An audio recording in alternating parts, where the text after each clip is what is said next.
What if I told you that every moment of stress, every feeling of being overwhelmed, every sleepless night worrying about things you cannot control, and every time you have felt powerless in your own life all stems from one fundamental problem? You have not learned to master your own mind. Most people go through life as passengers in their own existence, letting their thoughts run wild, their emotions dictate their actions, and their mental patterns control their destiny. They react to everything that happens to them, never realizing that the power to change everything lies not in controlling external circumstances, but in mastering the internal landscape of their mind. They spend decades trying to fix their external world, changing jobs, ending relationships, moving to new cities, buying new things, thinking that if they can just arrange the outside world perfectly, they will finally find peace. But here is the brutal truth. If you do not master your mind, no external change will ever be enough. The chaos will follow you wherever you go because it lives inside you. The people who seem unshakable, who navigate life's challenges with grace, who maintain their center no matter what storms rage around them, who create extraordinary results while others struggle with ordinary tasks. They all have one thing in common. They have learned to master their mind before life could master them. Not the superficial mindset advice you see plastered across social media, but the deep, scientifically backed, ancient wisdom combined with modern neuroscience kind of mental mastery that transforms everything. By the time you finish this audiobook, you will understand the mechanics of your mind, why most people remain prisoners of their own thoughts, and most importantly, how to take complete control of your mental and emotional state. This is not just about feeling better. This is about becoming the architect of your own experience, the master of your own destiny, and the creator of your own reality. Chapter 1: The Invisible Prison of the Unmastered Mind. Here is a statistic that should wake you up. Research shows that the average person has between 60,000 and 80,000 thoughts per day, and approximately 80% of those thoughts are negative. Even more disturbing, 95% of your thoughts today are the same thoughts you had yesterday. That means most people are trapped in an endless loop of repetitive negative thinking, running the same mental programs over and over, creating the same experiences, feeling the same emotions, and wondering why their life never changes. But here is what makes this truly tragic. Most people do not even realize they are prisoners of their own mind. They think their thoughts are just happening to them, that their emotions are responses to external events, that their mental state is determined by circumstances beyond their control. They have no idea that they are running on autopilot, controlled by unconscious programming installed decades ago, reacting to life from patterns they did not choose and do not even recognize. Think about it this way. If you had a computer that was infected with viruses, running corrupted programs, and constantly crashing, you would not just accept that as normal.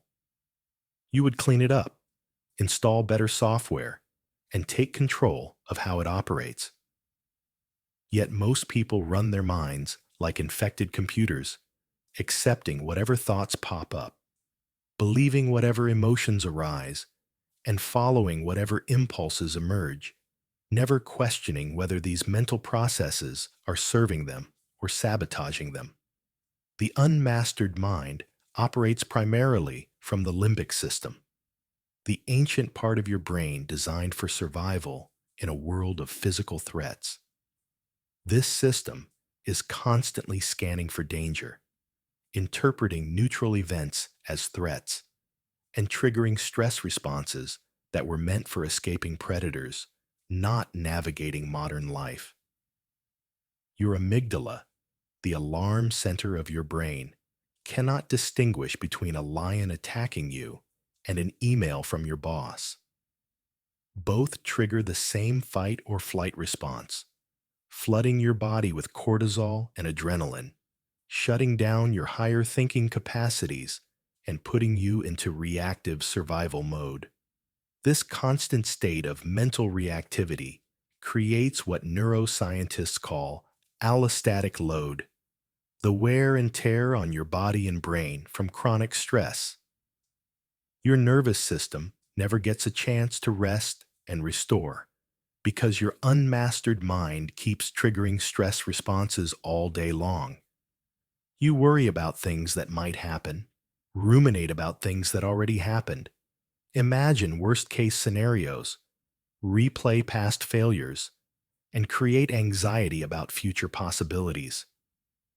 Your mind has become your torturer, and you have become so accustomed to the torture that you think it is normal.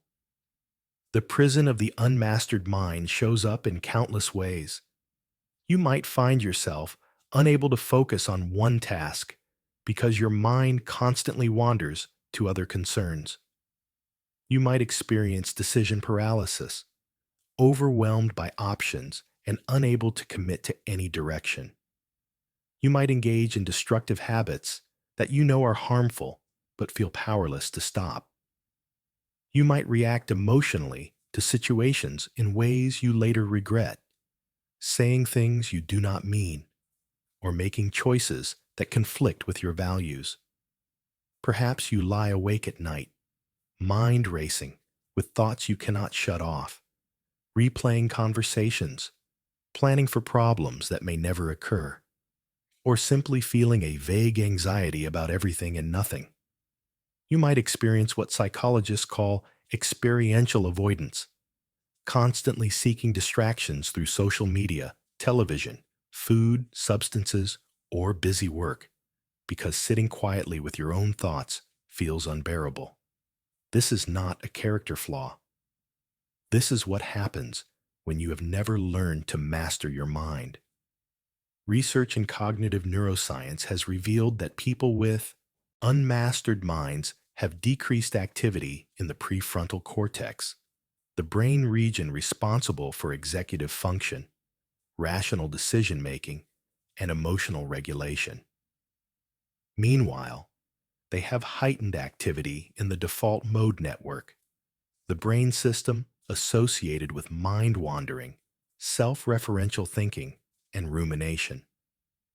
This neurological pattern keeps you stuck in reactive mode, unable to access your highest cognitive capacities, trapped in repetitive thought loops that serve no useful purpose.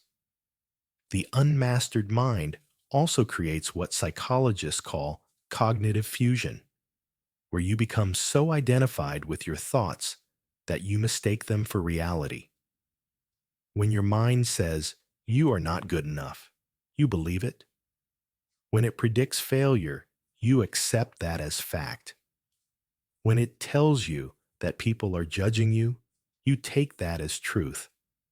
You have lost the ability to observe your thoughts objectively and instead experience them as commands that must be obeyed or truths that cannot be questioned.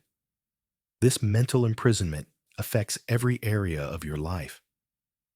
In relationships, your unmastered mind creates conflict through misinterpretation, assumption, and emotional reactivity. You take things personally that have nothing to do with you. You attribute negative intentions to neutral actions. You react to your partner based on past wounds rather than present reality. In your career, mental chaos prevents peak performance. You procrastinate on important tasks because your mind generates anxiety about them. You second-guess your decisions because you cannot quiet the voices of doubt. You miss opportunities because you are too caught up in mental noise to recognize them. Your health suffers under the tyranny of an unmastered mind. Chronic stress from repetitive negative thinking weakens your immune system, disrupts your sleep, creates inflammation throughout your body, and accelerates aging. Your mind's constant catastrophizing and worry create real physical damage, not just emotional discomfort. But perhaps the most tragic consequence of the unmastered mind is that you never get to experience who you truly are beneath the mental chaos. Your authentic self, your natural creativity, your innate wisdom, your deepest desires all get buried under layers of conditioned thinking, reactive emotions, and unconscious patterns.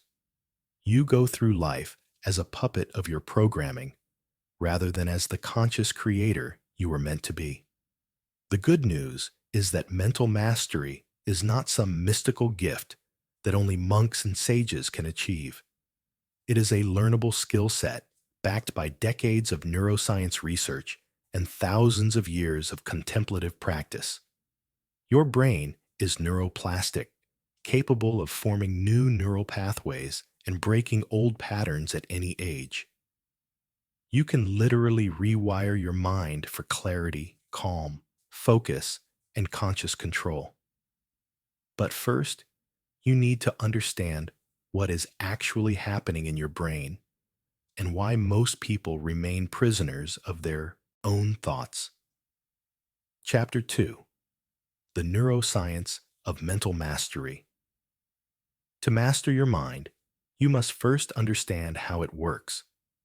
Your brain is not a single unified system, but rather a collection of different networks that often compete for control. Understanding these systems and how to influence them gives you the power to shift from reactive mode to conscious control. The oldest part of your brain is the reptilian complex, which handles basic survival functions like breathing, heart rate, and the most primitive fight-or-flight responses. This system operates entirely unconsciously and cannot be directly controlled, but it responds to signals from other parts of your brain. The limbic system, which includes the amygdala, hippocampus, and other structures, handles emotional processing, memory formation, and threat detection. This is the part of your brain that generates fear, anger, anxiety, and other survival emotions. The limbic system is incredibly fast, processing information in milliseconds and triggering responses before your conscious mind even knows what is happening. This speed was crucial for survival when threats were immediate and physical, but it creates problems in modern life where most threats are psychological and require thoughtful responses rather than instant reactions. The neocortex, and particularly the prefrontal cortex, is the newest and most sophisticated part of your brain. This is where conscious thought, rational analysis, planning, and self-awareness occur. The prefrontal cortex can regulate the limbic system, reinterpret threats, and choose responses rather than just reacting. This is the seat of mental mastery, but it requires significantly more energy than the automatic systems and must be actively engaged rather than operating by default. Here is the problem. In most people, the limbic system has hijacked control from the prefrontal cortex. Years of conditioning, traumatic experiences, repetitive stress, and never learning mental mastery skills have created neural pathways where emotional reactivity is the default response to life. Your amygdala fires before your prefrontal cortex can evaluate whether a real threat exists. You react emotionally before you think rationally. This hijacking happens because neural pathways strengthen with use. Every time you react with anxiety to a stressful situation, you strengthen the neural connection between that type of situation and anxiety. Every time you respond with anger to criticism, you reinforce that pattern. Your brain becomes increasingly efficient at these reactions, making them faster and more automatic, which feels like losing control because you are losing control. Neuroimaging studies reveal fascinating differences between people who have mastered their minds and those who have not. Meditation practitioners show increased gray matter density in the prefrontal cortex and decreased gray matter in the amygdala. Their brains have literally restructured to support conscious awareness and reduce reactivity. They also show increased connectivity between the prefrontal cortex and limbic system, meaning they have stronger communication pathways for regulating emotions. The default mode network, active when your mind is wandering and not focused on external tasks, operates very differently in people with mental mastery. In the average person, the default mode network generates repetitive, often negative, self-referential thinking. In people who have trained their minds, this network becomes less active and less connected to regions associated with anxiety and depression. Their minds at rest are actually restful rather than anxiously churning. Neurotransmitters play a crucial role in mental mastery. Dopamine, often called the motivation molecule, affects your ability to focus, take action, and experience pleasure. Modern life, with its constant stimulation and instant gratification, often depletes dopamine or desensitizes receptors, making it harder to sustain attention and find satisfaction. Serotonin regulates mood, and low levels are associated with depression and anxiety. GABA, the brain's main inhibitory neurotransmitter, promotes calm and relaxation. Many people with unmastered minds have imbalances in these chemical systems, not necessarily requiring medication, but definitely requiring lifestyle and mental training interventions that naturally optimize these systems. The stress hormone cortisol deserves special attention because chronic elevation from an unmastered mind creates a cascade of problems.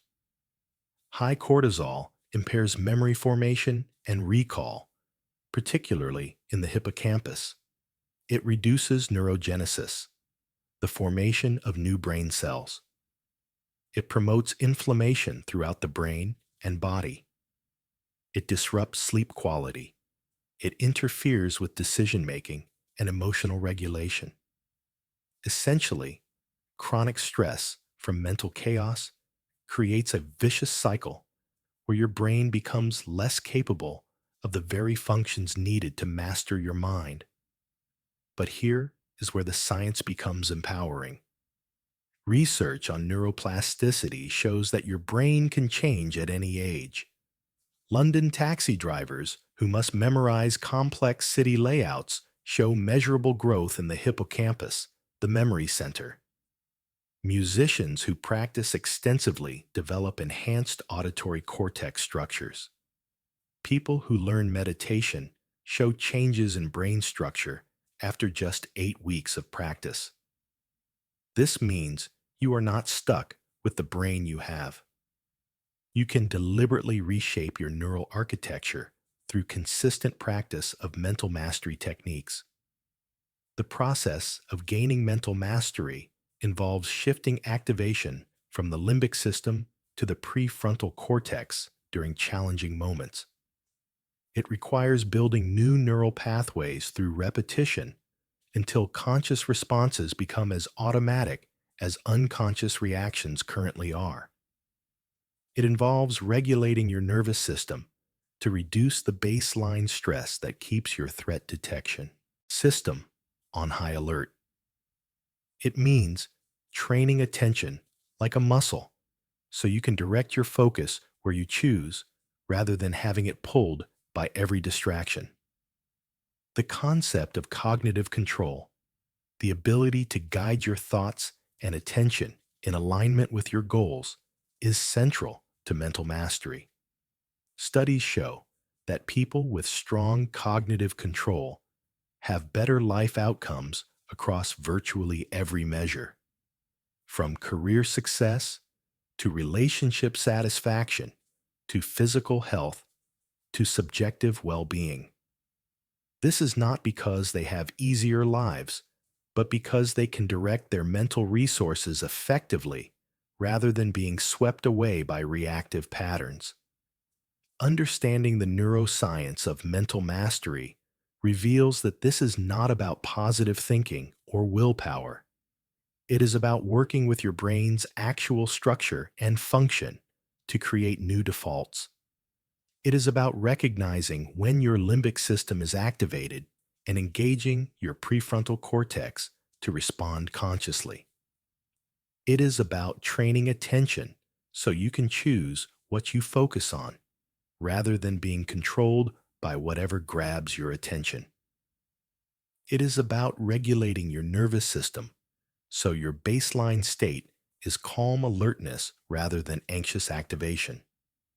The brain is prediction machine, constantly generating models of what will happen next based on past experiences.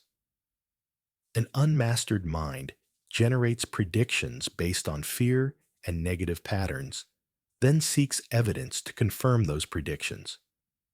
A mastered mind can observe these predictions without believing them, gather actual data from present moment awareness, and update its models based on reality rather than anxiety.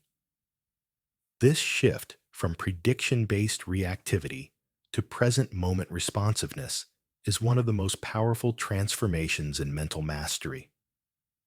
Mirror neurons, brain cells that activate both when you perform an action and when you observe someone else performing it, also play a role in mental mastery. These neurons are why emotional states are contagious, and why being around calm, centered people helps you feel more calm and centered. As you develop mental mastery, you not only change your own experience, but you become a stabilizing presence that positively affects everyone around you.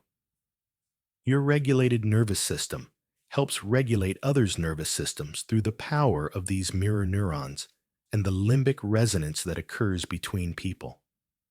The goal is not to eliminate your limbic system or suppress emotions. Your emotional brain provides valuable information and motivational energy. The goal is to create a healthy relationship between your emotional brain and your rational brain, where emotions inform but do not dictate your responses, where you can feel fully without being controlled by feelings, where your prefrontal cortex can evaluate, contextualize, and choose how to respond to emotional impulses rather than automatically acting on them. Chapter 3. The mental patterns that imprison you. Before you can master your mind, you must understand the specific patterns that keep you trapped in reactivity and suffering. These patterns are not random. They are predictable mental habits that have been studied extensively by psychologists and contemplative traditions. Recognizing them is the first step to breaking free from their control.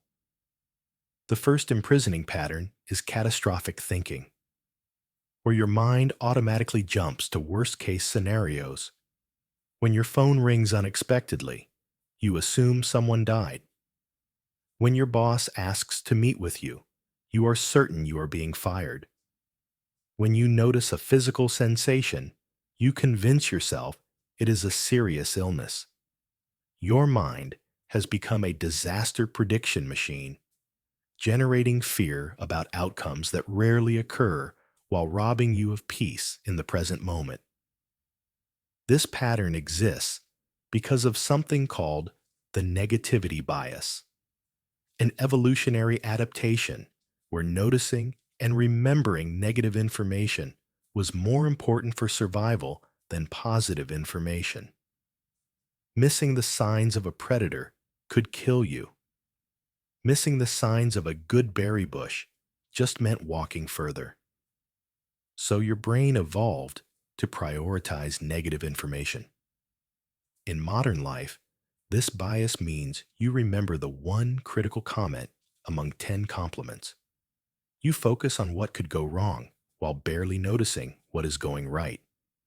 Your mind naturally gravitates toward problems, threats, and negative possibilities.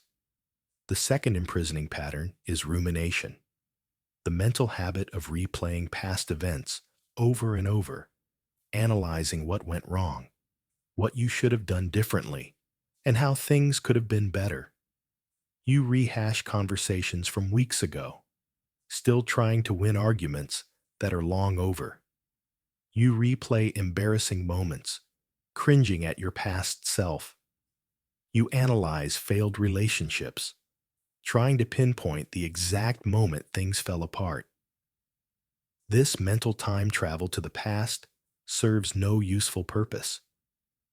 The events are over and cannot be changed, but your mind keeps returning to them, creating suffering in the present moment about things that only exist now as memories. Rumination is particularly insidious because it masquerades as problem solving. Your mind tells you that if you just think about it enough, you will figure it out, learn the lesson, or somehow change what happened. But research shows that rumination does not lead to insights or solutions. It actually impairs problem-solving ability while increasing depression and anxiety. The mental energy spent ruminating is energy unavailable for creating a better present and future. The third pattern is future anxiety, where your mind constantly projects into future moments, imagining everything that could go wrong and generating anxiety about events that have not happened and may never happen. You worry about presentations before they are scheduled. You feel anxious about potential relationship problems that do not exist. You create elaborate scenarios of failure and rejection, then experience real emotional distress about these imagined futures. Your body responds to these mental movies as if they are happening now, triggering stress responses that wear you down. This pattern stems from your brain's attempt to prepare for threats by anticipating them. But in modern life, most anticipated threats never materialize, and the ones that do rarely unfold as you imagined. Meanwhile, the anxiety generated by this pattern becomes a constant drain on your mental and physical resources. You are living multiple stressful futures in your imagination instead of responding to the actual present moment.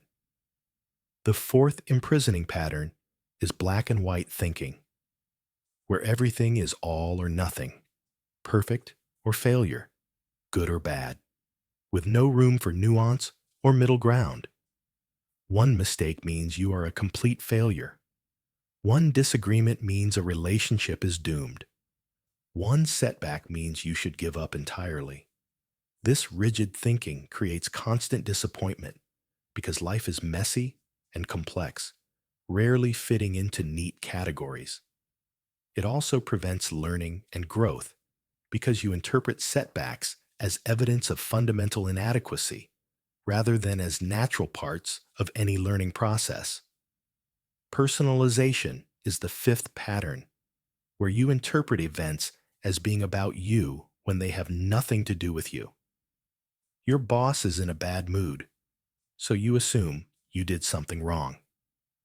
A friend does not respond to your text immediately, so you convince yourself they are angry with you.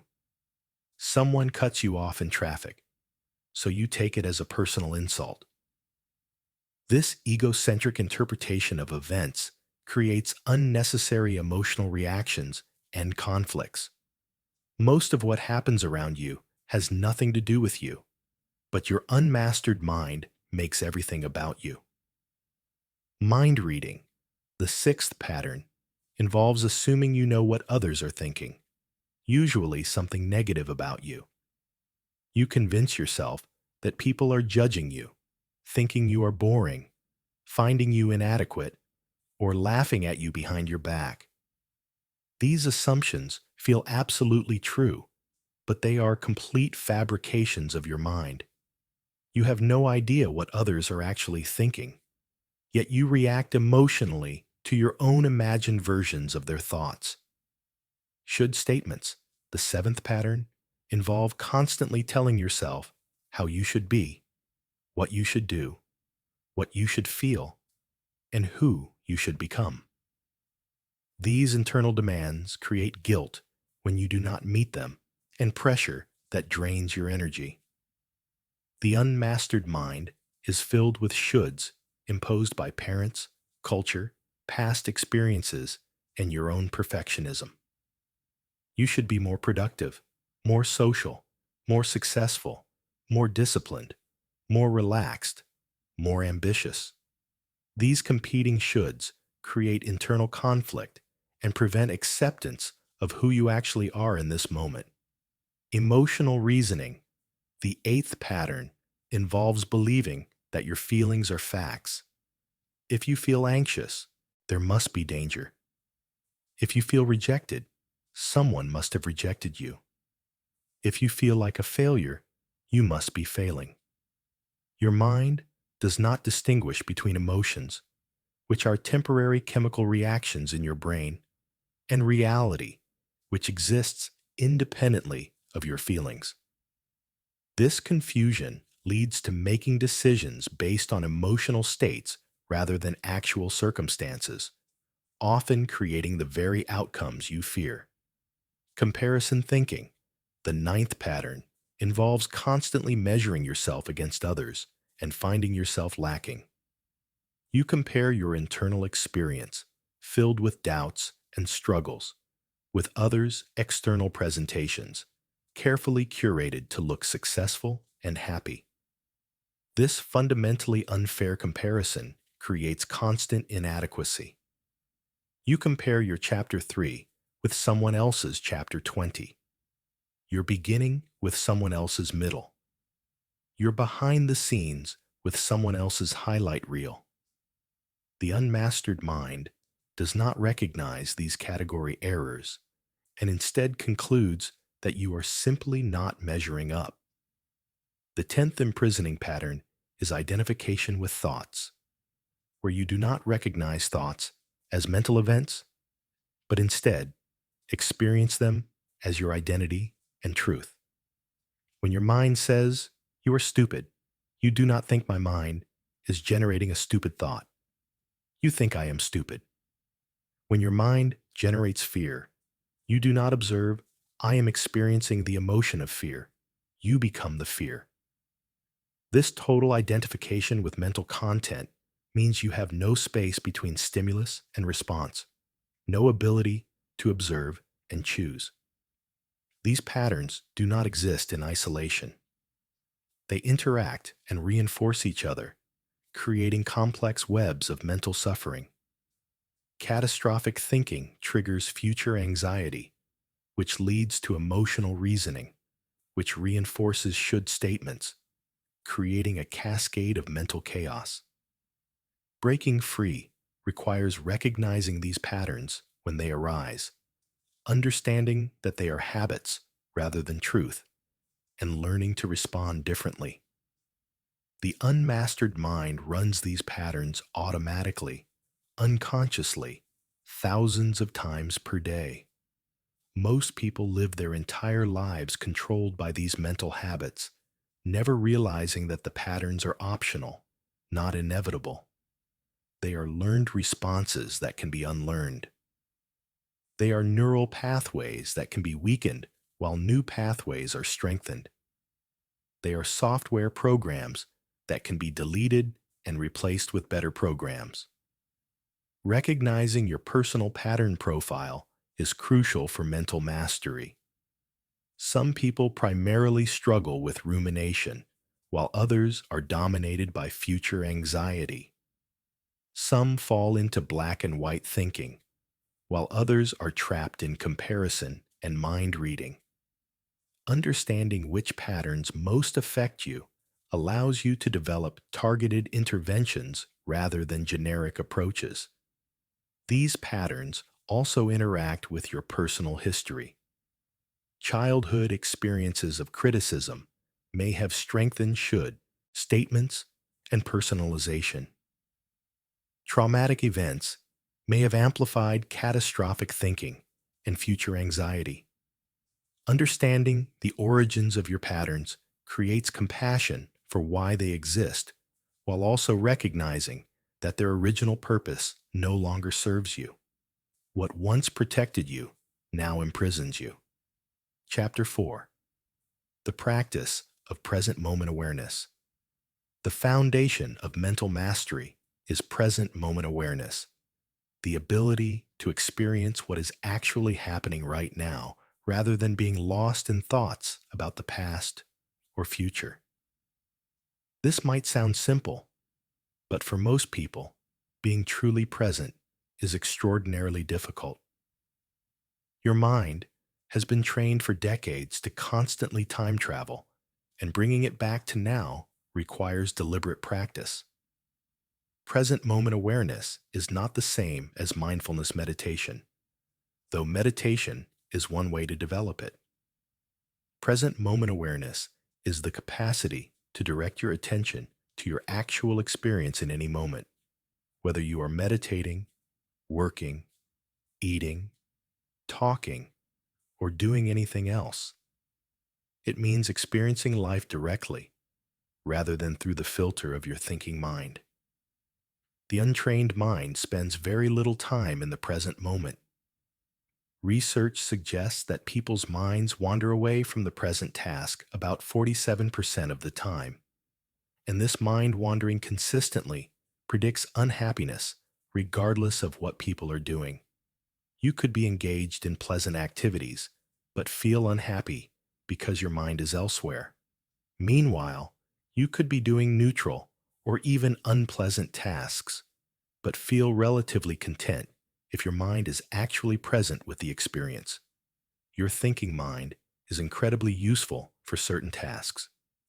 Planning, analyzing, learning from the past, and preparing for the future all require thought. But your mind has lost the ability to turn off these functions when they are not needed. It runs constantly in the background, generating commentary, judgments, worries, and stories about everything you experience.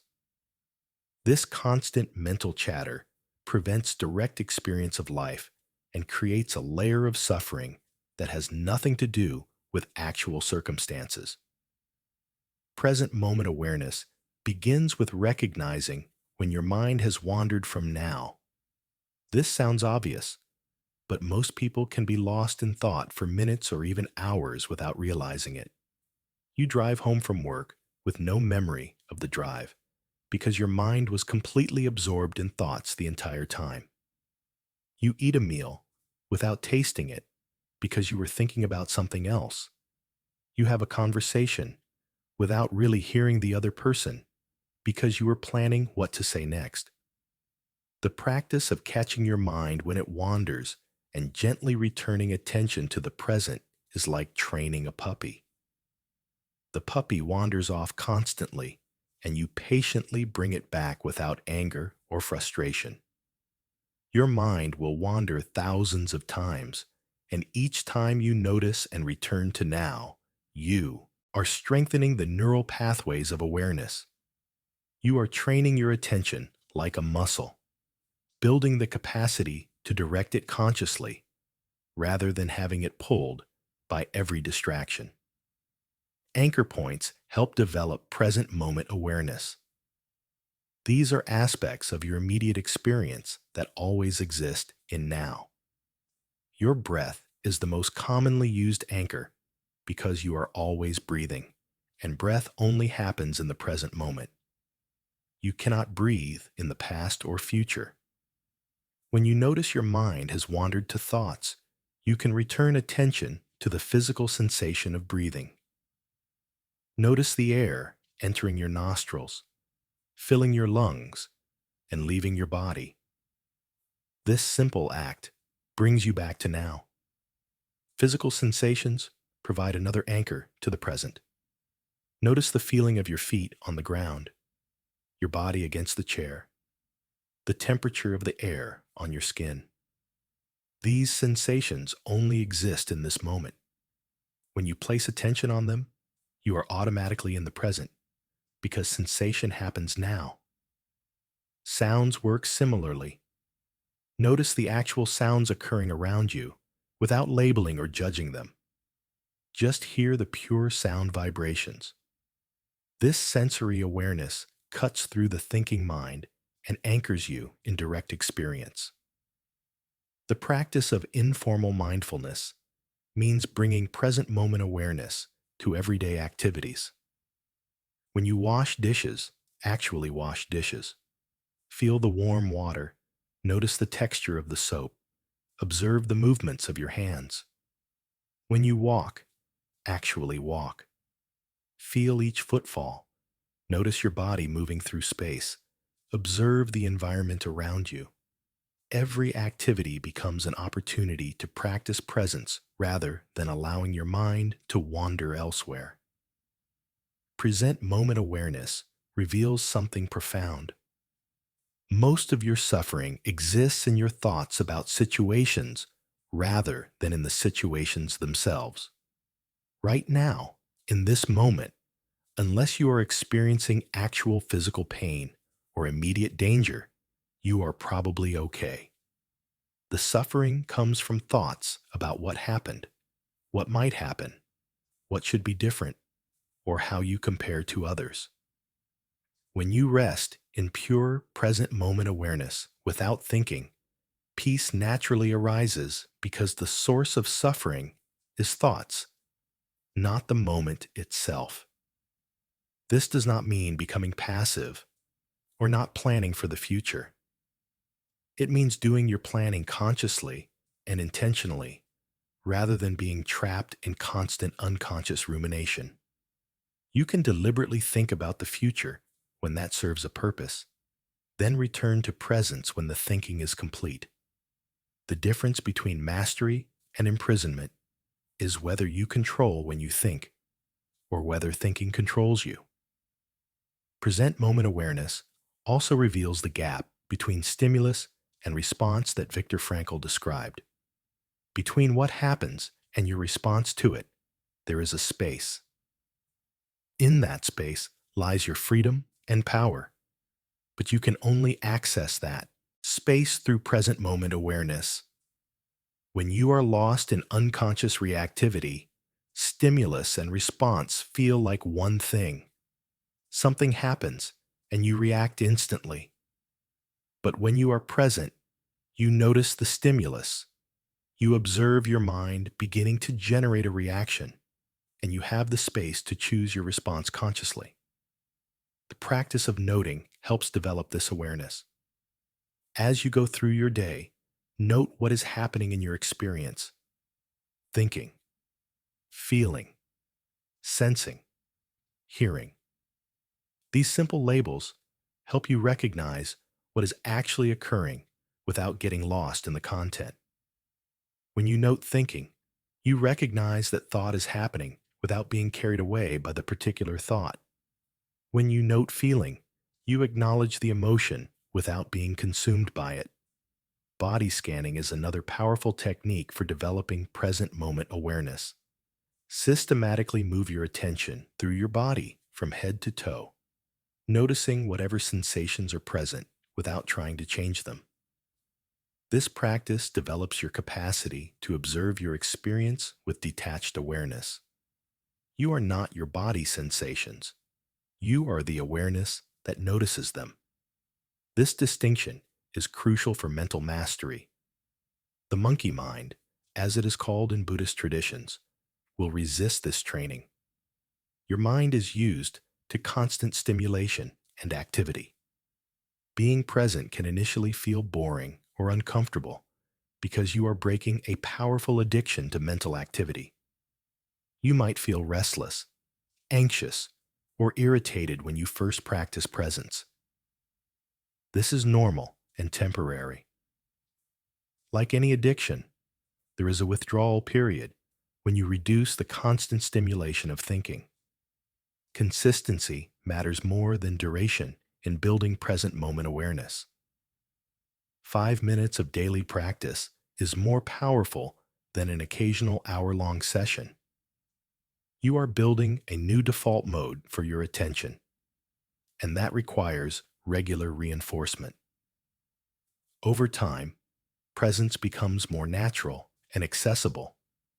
You develop the ability to drop into now at will rather than being trapped in thinking. Present moment awareness is not about having a blank mind or no thoughts. Thoughts will continue to arise. That is what minds do. The difference is that you are no longer identified with or controlled by those thoughts. They become like clouds passing through the sky of your awareness. You notice them, but you are not them. You are the space in which they appear. This foundational practice underlies all other mental mastery skills. Everything else we will explore, emotional regulation, conscious response, mental clarity, depends on the capacity to be present with your actual experience rather than lost in thoughts about experience. This is why contemplative traditions across cultures have emphasized some form of present moment awareness as the foundation of wisdom and inner freedom. Chapter 5. Emotional Mastery Through Conscious Observation. One of the greatest sources of feeling like your mind controls you rather than you controlling your mind is emotional reactivity. Emotions arise seemingly out of nowhere, take over your entire being, and drive actions you later regret. Learning to observe and work with emotions consciously rather than being controlled by them is essential for mental mastery. The first crucial understanding is that emotions are not problems to be fixed or enemies to be defeated. Emotions are biological responses that provide valuable information. Fear alerts you to potential danger. Anger signals that a boundary has been violated. Sadness indicates loss and the need for healing. Joy reveals alignment with your values. Even uncomfortable emotions serve important functions when understood correctly. The problem is not emotions themselves, but your relationship with them. The unmastered mind does two destructive things with emotions. It either becomes completely identified with them, where you do not experience, I feel angry, but rather, I am anger itself. Or it tries to suppress and avoid them, pushing them down where they create internal pressure and eventually explode. Neither identification nor suppression leads to mastery. The path is conscious observation. Emotional mastery begins with recognizing that you are not your emotions. You are the awareness in which emotions appear. This might seem like a subtle distinction, but it changes everything. When you are angry, there is anger present in your experience, and there is awareness of that anger. Anger is a temporary visitor. Awareness is what you are. Strengthening your identity as awareness rather than emotion creates space around feelings so they do not completely overwhelm you. The practice of labeling emotions helps create this space. When you notice an emotion arising, name it. Angry, sad, anxious, excited. This simple act of labeling activates the prefrontal cortex and begins to reduce the intensity of the emotion. Research shows that affect labeling, as psychologists call it, reduces activity in the amygdala and other emotion-generating brain regions. Just naming what you feel begins to regulate it. But go beyond basic labels and get specific. Instead of just sad, notice if it is disappointment, grief, loneliness, or melancholy. Instead of just angry, distinguish between irritation, frustration, rage, or resentment. The more precisely you can identify your emotional state, the more you can understand what triggered it and what it needs. Locate emotions in your body. Emotions are not just mental experiences. They are physical sensations. Anxiety might feel like tightness in your chest or butterflies in your stomach. Anger might feel like heat rising in your face or tension in your jaw. Sadness might feel like heaviness in your chest or a lump in your throat. When you locate the physical sensation of emotion, you can work with it directly rather than being lost in thoughts about it. Place your attention on the physical sensation without trying to change it. Just observe it with curious interest. What is the actual texture of this feeling? Is it hot or cold? Moving or still? Expanding or contracting? Heavy or light? This objective observation transforms your relationship with the emotion from being it to witnessing it. Breathe into the sensation. Your breath is a powerful tool for emotional regulation because it is controlled by both your voluntary nervous system and your automatic nervous system. Consciously slowing and deepening your breath sends signals to your brain that you are safe, activating the parasympathetic nervous system and calming the fight or flight response. Focus your breath into the area of your body where you feel the emotion most strongly, as if you could breathe directly into that sensation. This does not mean trying to breathe the emotion away, but rather breathing space around it so it has room to move and transform naturally. Allow emotions to be present without acting on them. This is perhaps the most challenging aspect of emotional mastery. You have been conditioned to believe that feelings require immediate action. If you feel angry, you must express it. If you feel anxious, you must avoid the source. If you feel sad, you must fix it. But emotions are energies that naturally arise, peak, and dissipate when allowed to flow freely. The average emotion, if you simply observe it without resistance or action, lasts only about 90 seconds before it begins to subside. But most people never experience this natural cycle because they either suppress the emotion or act on it, both of which interrupt the natural process. Practice the 90-second rule. When you notice a strong emotion arising, commit to simply observing it for 90 seconds without reacting. Notice it, name it, locate it in your body, breathe with it, and watch what happens. You will discover that the intense peak of the emotion naturally begins to subside without you doing anything. This revelation is powerful because it proves that you can handle your emotions without being controlled by them. Distinguish between primary emotions and secondary emotions. Primary emotions are your immediate, authentic response to situations. You feel disappointed when plans fall through. You feel afraid when facing uncertainty. These are natural and appropriate. Secondary emotions are reactions to your primary emotions, usually involving self-judgment. You feel disappointed. Then you feel ashamed of feeling disappointed. You feel afraid. Then you feel angry at yourself for being afraid. These secondary emotions are where much of the suffering occurs. When you notice a complex emotional state, untangle the layers.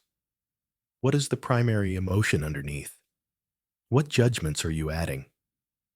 Anger often has fear or hurt underneath it. Anxiety often has excitement mixed in. Depression often contains anger that has been turned inward. As you develop emotional awareness, you can identify these layers and work with the actual emotions rather than the complicated stories about emotions. Question the thoughts fueling your emotions.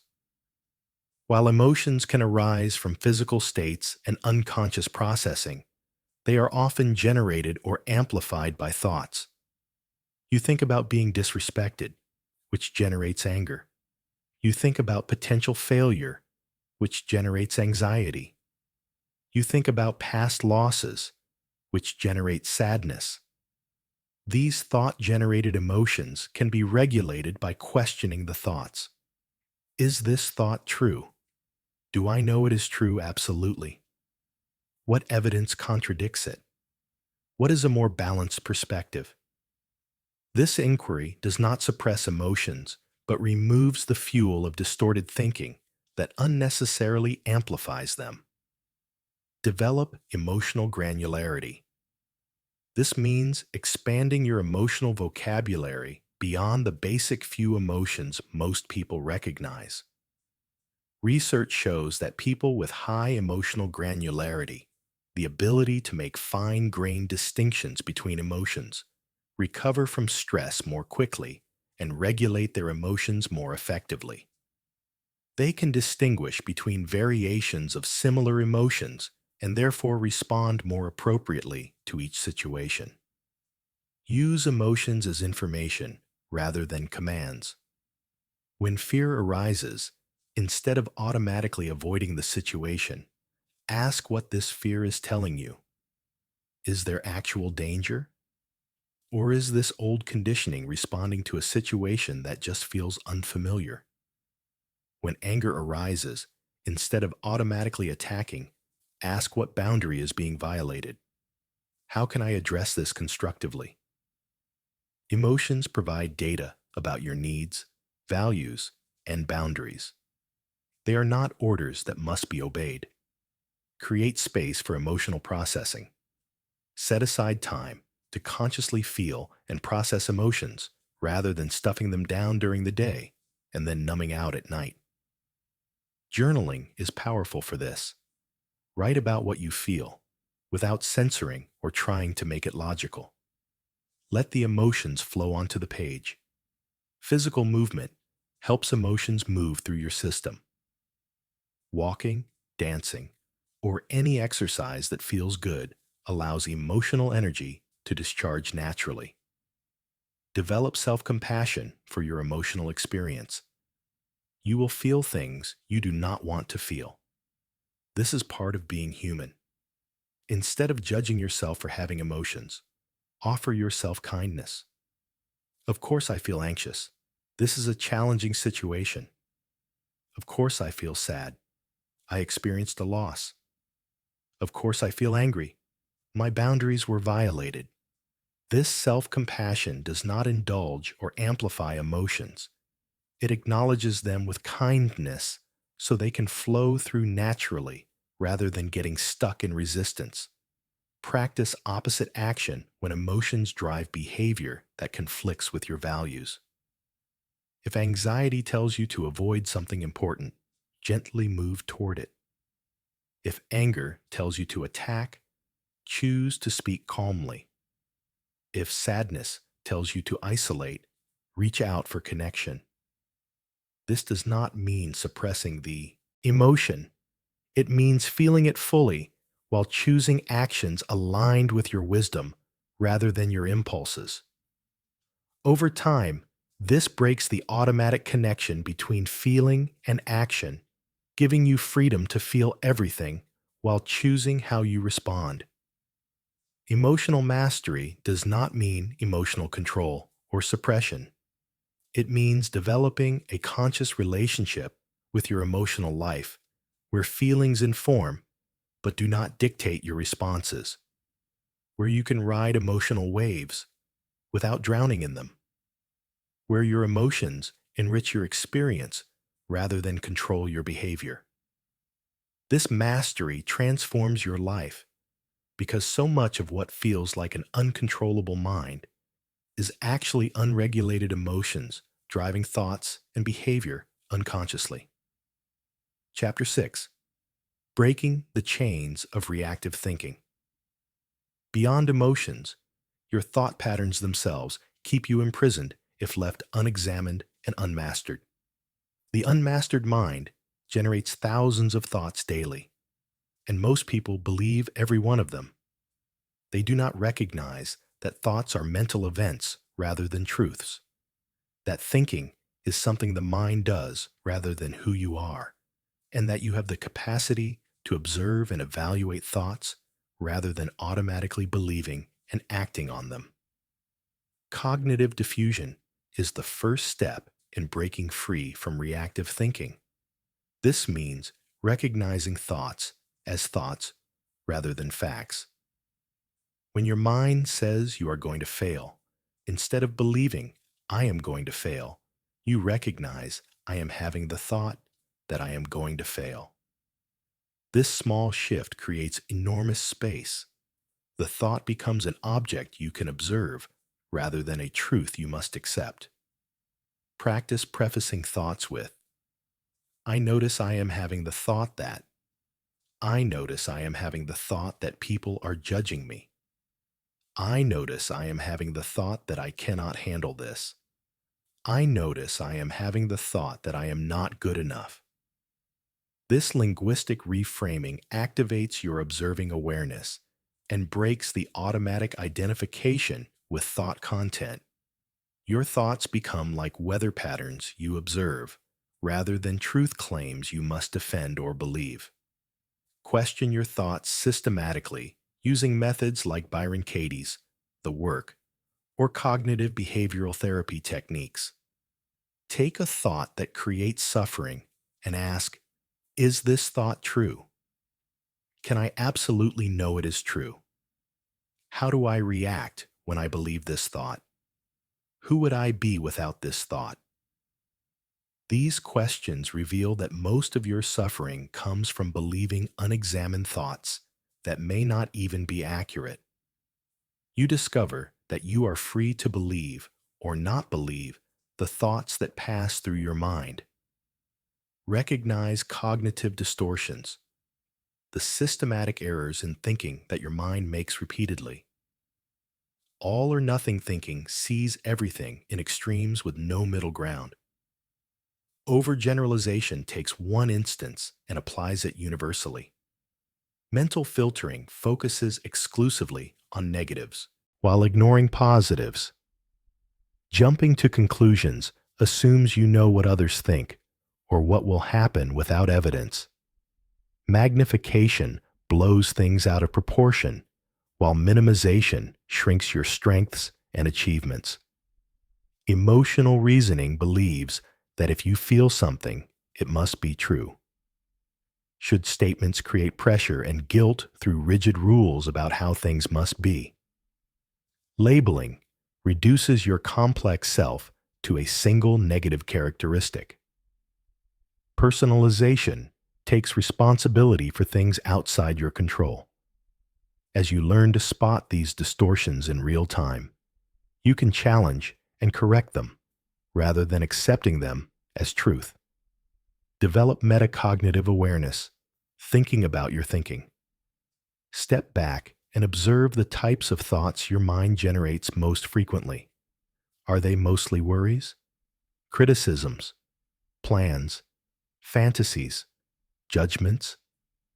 This observation helps you recognize patterns rather than being lost in individual thoughts. You might notice that most of your thoughts are repetitive, running the same loops day after day, or that your mind has favorite themes it returns to constantly. This awareness allows you to recognize when you are stuck in an unhelpful pattern, rather than believing each thought is a unique and important message. Challenge unhelpful thinking patterns by looking for evidence and alternative explanations. Your mind says, nobody likes you. What is the actual evidence for this? What contradicts it? What are alternative explanations for whatever triggered this thought? This evidential approach treats thoughts like hypotheses to be tested rather than facts to be accepted. Most of your negative thoughts crumble under scrutiny when you actually examine them objectively. Distinguish between practical thinking and compulsive thinking. Practical thinking solves problems, makes plans, learns from the past, and prepares for the future. It has a clear purpose and naturally concludes when that purpose is fulfilled. Compulsive thinking, which is most of your thinking, serves no useful purpose. It rehashes the unchangeable past, worries about unlikely futures, criticizes yourself or others, imagines worst-case scenarios, or generates random mental noise. Learning to recognize when you are engaged in compulsive thinking allows you to consciously redirect attention elsewhere, since this thinking serves no purpose. Use thought-stopping techniques when you notice unhelpful thought patterns beginning. When you catch yourself starting to ruminate, mentally say stop or visualize a stop sign. Then deliberately redirect your attention to something else. This is not suppression, which tries to push thoughts away. This is conscious redirection, choosing not to follow a thought pattern you recognize as unhelpful. You are not trying to eliminate the thought. You are simply choosing not to engage with it. Replace unhelpful thoughts with more balanced perspectives. This is not positive thinking or denial of reality. It is about seeing the whole picture rather than the distorted partial picture your mind often presents.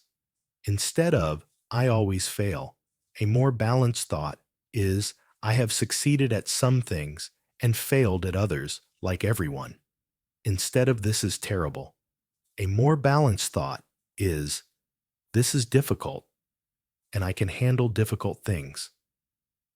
These balanced thoughts are actually more accurate than the extreme thoughts your mind generates, and they create very different emotional and behavioral responses. Practice the double standard technique. Notice how you speak to yourself and your thoughts, then ask if you would speak that way to a friend facing the same situation. Most people are far harsher with themselves than they would be with anyone else. When you recognize this double standard, consciously speak to yourself the way you would speak to someone you care about. This is not about lying to yourself or ignoring problems. It is about treating yourself with the same compassion and reasonable perspective you would offer others. Reduce your belief in the importance of your thoughts. Your mind will generate thousands of thoughts today. Most are meaningless mental noise, not profound insights or important messages. When you recognize that having a thought does not make it significant, you stop giving every thought your full attention and emotional investment. Thoughts become like leaves floating down a stream. You notice them, but you do not need to grab everyone and examine it closely. This discrimination between thoughts that deserve attention and thoughts that can be let go is crucial for mental mastery. Interrupt rumination by engaging in activities that require focused attention. Rumination thrives when your mind has nothing else to do. When you engage in conversation, creative work, physical activity, or any task that demands presence, rumination stops because your attention is occupied elsewhere. Use this strategically when you notice your mind getting stuck in repetitive negative loops. Practice scheduled worry time. Instead of ruminating whenever worries arise, postpone them to a specific scheduled time each day. When worries come up, note them briefly and remind yourself you will think about them during worry time. Then redirect your attention. When worry time arrives, address the concerns systematically. Often you will find the worries that seemed urgent earlier no longer feel important. This technique teaches your mind that you do not need to drop everything and ruminate whenever a worry arises.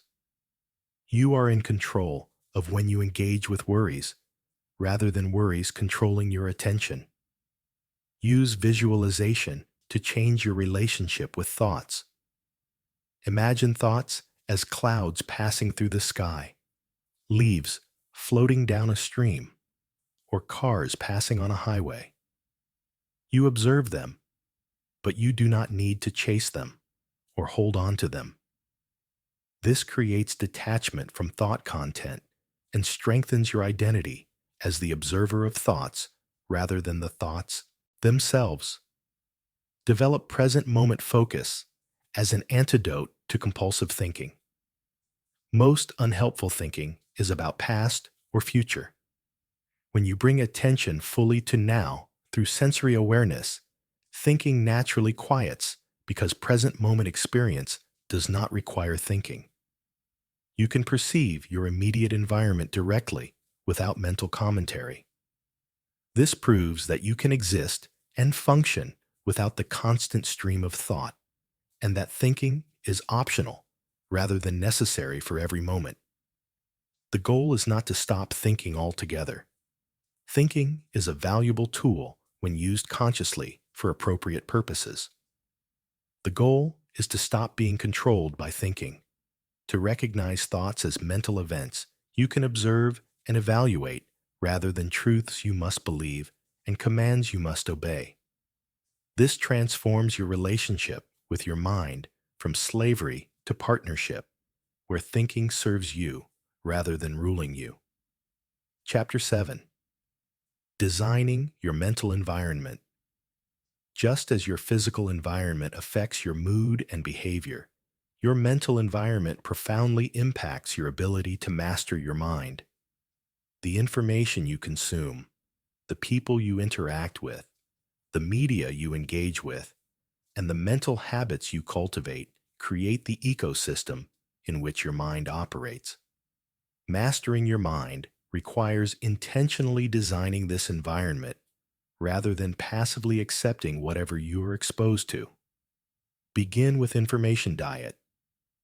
Just as you would not eat junk food constantly and expect physical health, you cannot consume mental junk constantly and expect mental clarity. News media, designed to capture attention through negativity and urgency, programs your mind for anxiety and reactivity.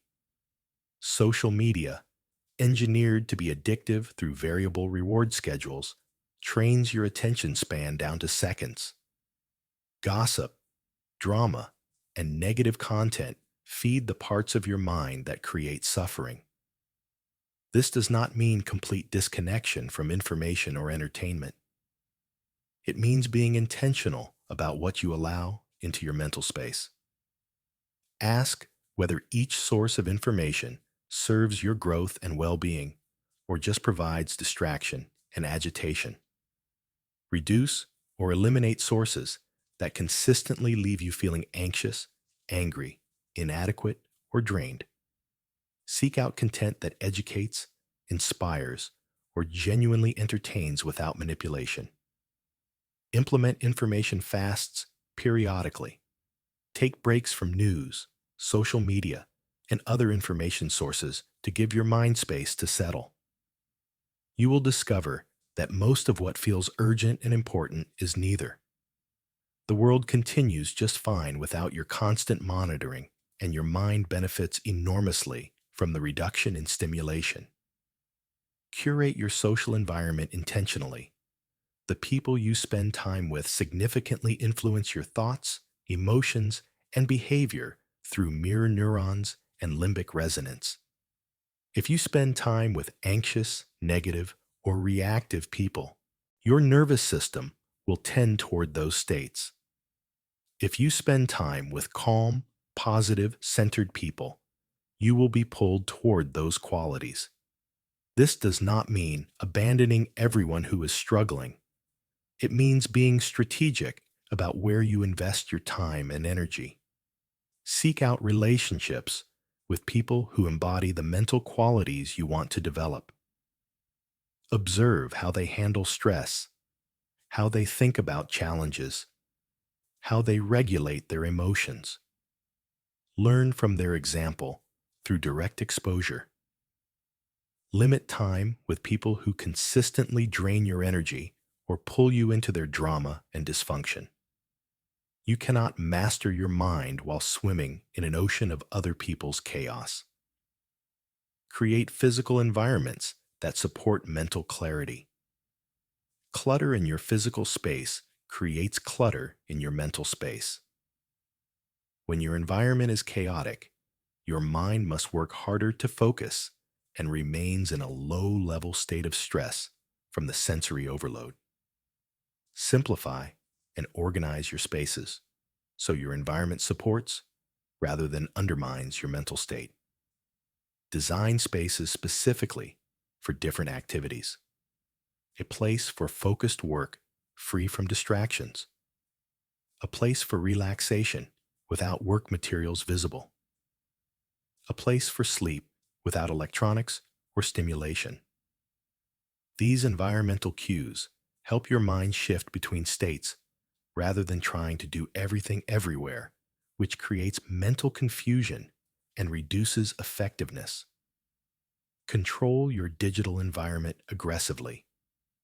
Turn off notifications that constantly interrupt your attention. Organize digital spaces to reduce decision fatigue and distraction. Use website blockers during focus periods. Create separation between work and personal digital spaces. Your devices are tools that should serve your purposes rather than controlling your attention through engineered addiction. Establish daily routines that support mental mastery. Your mind thrives on rhythms and rituals. Morning routines that begin your day with intention set the tone for everything that follows. Start with practices that anchor you in presence and purpose before reacting to external demands. This might include meditation, journaling, movement, reading, or simply sitting quietly with your thoughts before the chaos begins.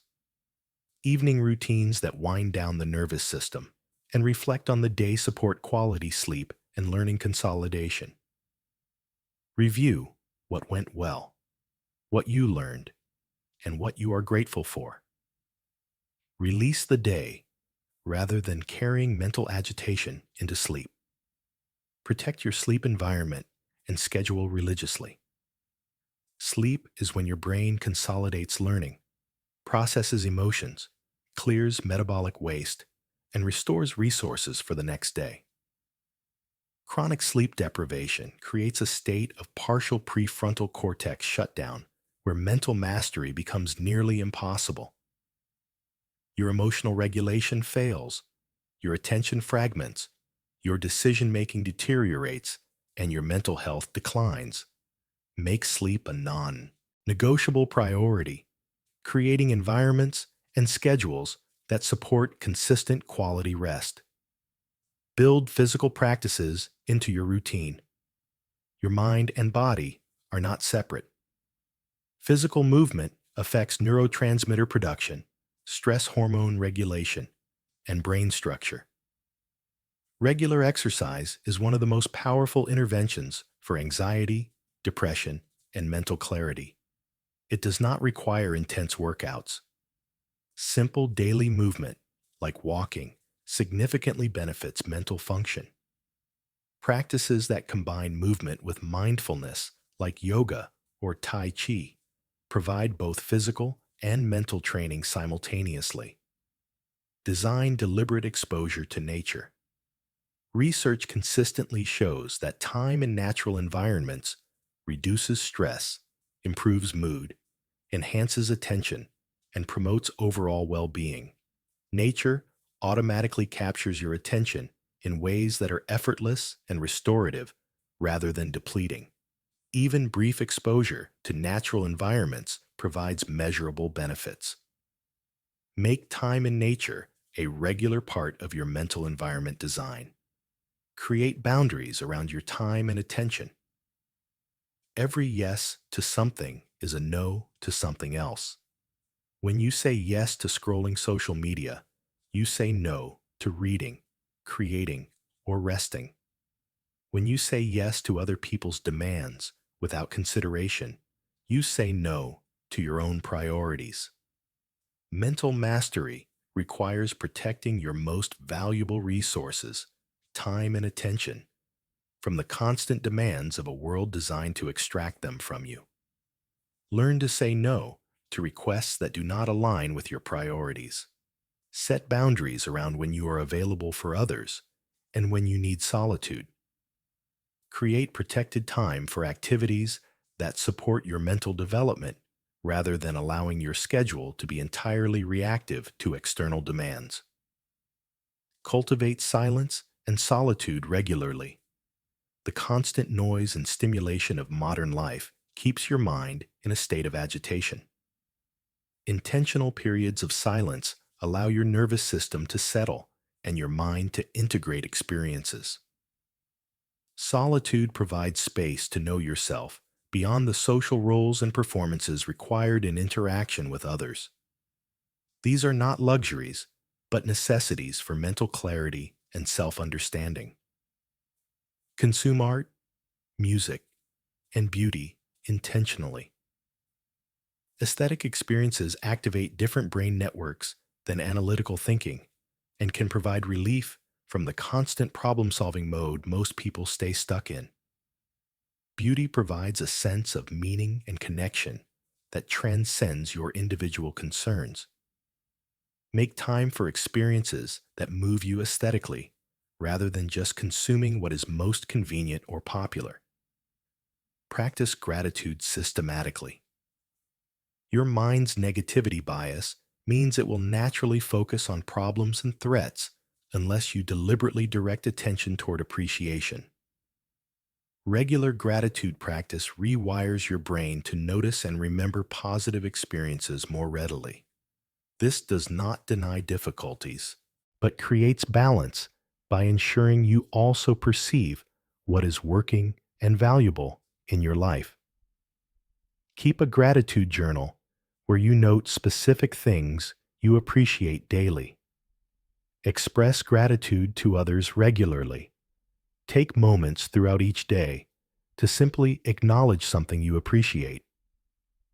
Designing your mental environment is about creating conditions where mental mastery becomes easier rather than constantly fighting against an environment that promotes mental chaos. You are not separate from your environment. You and your environment form one system. When you intentionally shape this system, you shape yourself. Chapter 8. The Power of Conscious Response. The ultimate expression of mental mastery is conscious response, the ability to choose how you respond to any situation rather than reacting automatically from conditioning. This is the gap between stimulus and response that Viktor Frankl identified as the location of human freedom. Most people live in constant reactivity, where things happen and they immediately respond from habit, emotion, or unconscious programming. Developing conscious response means inserting awareness into that gap and choosing your response deliberately. Conscious response begins with recognizing that you have been triggered. Something happens, an external event, or an internal thought or emotion, and your system begins to activate toward a reaction. Developing the sensitivity to notice this moment of activation is crucial. You might notice physical sensations like tension, heat, or adrenaline. You might notice emotional shifts like anger, fear, or anxiety beginning to arise. You might notice your mind generating rapid thoughts or familiar narratives. Whatever your individual signals, learning to recognize them early gives you maximum opportunity to respond consciously. Once you notice activation, pause. This is perhaps the most powerful intervention available. Simply pause before reacting. Take a breath, or 3 or 10. Feel your feet on the ground. Notice your surroundings. This pause allows the initial wave of reactivity to begin subsiding and creates space for your prefrontal cortex to come online. In that pause, ask yourself key questions. What is actually happening right now, as opposed to the story my mind is creating about it? What am I feeling? What am I needing? What matters most in this situation? What response would I feel good about later? These questions activate conscious awareness rather than unconscious reactivity. Consider your options. Reactivity gives you only one option, the habitual response. Conscious awareness reveals that you always have multiple options for how to respond. You could speak up or remain silent. You could address an issue now or wait for a better time. You could express your feelings or choose to process them privately first. You could ask for clarification or make assumptions. Simply recognizing that you have choices breaks the spell of automatic reaction. Connect with your values. In any moment, you can act from your conditioned reactions or from your conscious values. Your values are what matters most to you, what you want your life to stand for, how you want to show up in the world. When you pause and connect with your values before responding, you are more likely to act in ways you will feel good about later. Ask yourself what kind of person you want to be in this situation and let that guide your response. Use the stop technique. Stop whatever you are doing. Take a breath. Observe what is happening inside you and around you. Proceed with intention. This simple acronym provides a formula for moving from reactivity to conscious response in any moment. Practice this technique in low-stakes situations so it becomes available in high-stakes moments when you need it most. Develop response flexibility. Most people have very limited response repertoires. They handle stress the same way every time. They deal with conflict the same way in every relationship. They face challenges with the same approach, regardless of context. Mental mastery includes expanding your range of possible responses so you can match your response to the specific situation rather than applying the same reaction to everything. This requires learning new skills, observing how others respond differently than you do, and deliberately practicing responses outside your comfort zone. Recognize that how you respond creates consequences that either support your goals and values or undermine them. Every response is a vote for the kind of person you are becoming. React with anger repeatedly, and you become an angry person.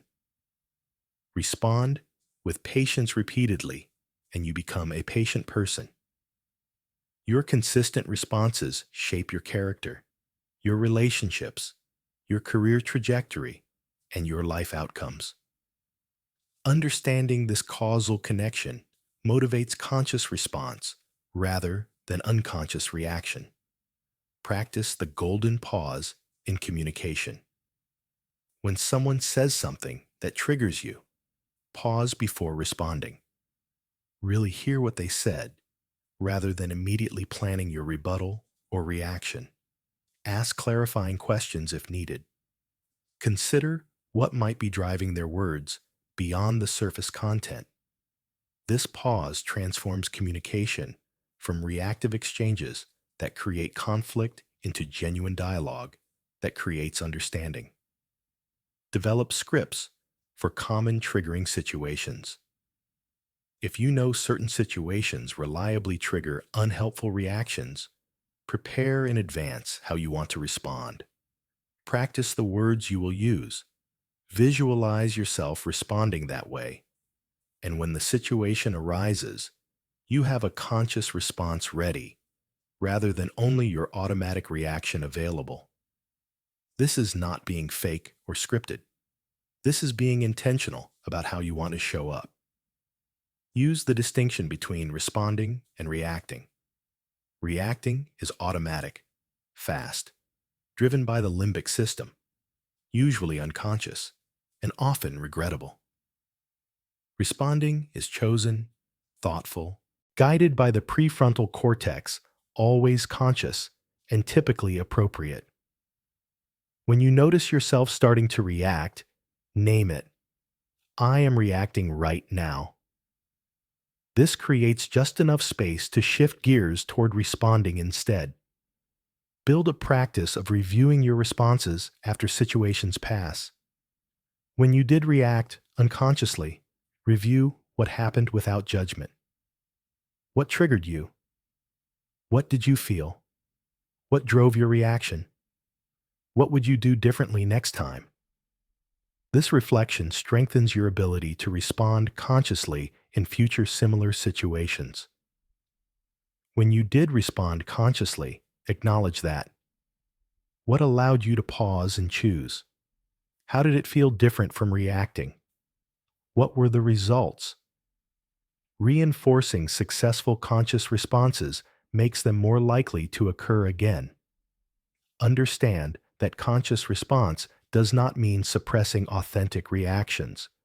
You can acknowledge your feelings while choosing how to express them. You can be angry and choose to express it constructively rather than destructively. You can be hurt and choose to communicate that vulnerability rather than attacking. Conscious response includes full feeling, but chooses skillful expression. Develop tolerance for discomfort. Often people react unconsciously because the discomfort of pausing and sitting with difficult feelings is intolerable. They must immediately do something to reduce the discomfort, even if that action creates worse problems later. Building your capacity to tolerate uncomfortable feelings without immediately acting on them is essential for conscious response. The feelings will not destroy you. They are temporary. You can handle them. Practice conscious response in small, everyday moments, not just major situations. How you respond when you miss a green light, when your coffee order is wrong, when someone is slow in front of you, when technology does not work correctly.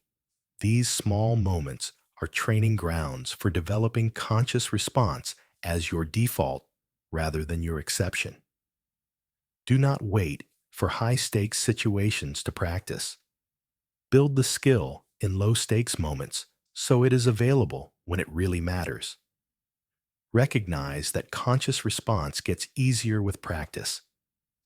The neural pathways for conscious response strengthen every time you use them. Meanwhile, the pathways for unconscious reactivity weaken from disuse.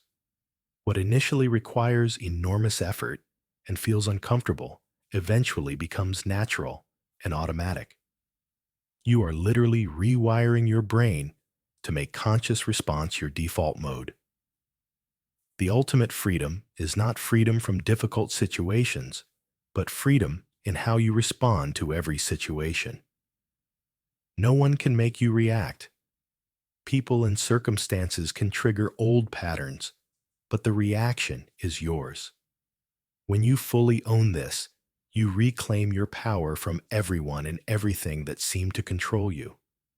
You become unshakable, not because nothing bothers you, but because you can consciously choose your response no matter what happens. Chapter 9. Building Unshakable Mental Resilience. Mental mastery is not just about managing daily experiences. It is about building resilience so that you can handle life's inevitable major challenges without being destroyed by them. Everyone will face loss, failure, rejection, disappointment, and difficulty. The difference between people who collapse under these challenges and those who emerge stronger is mental resilience.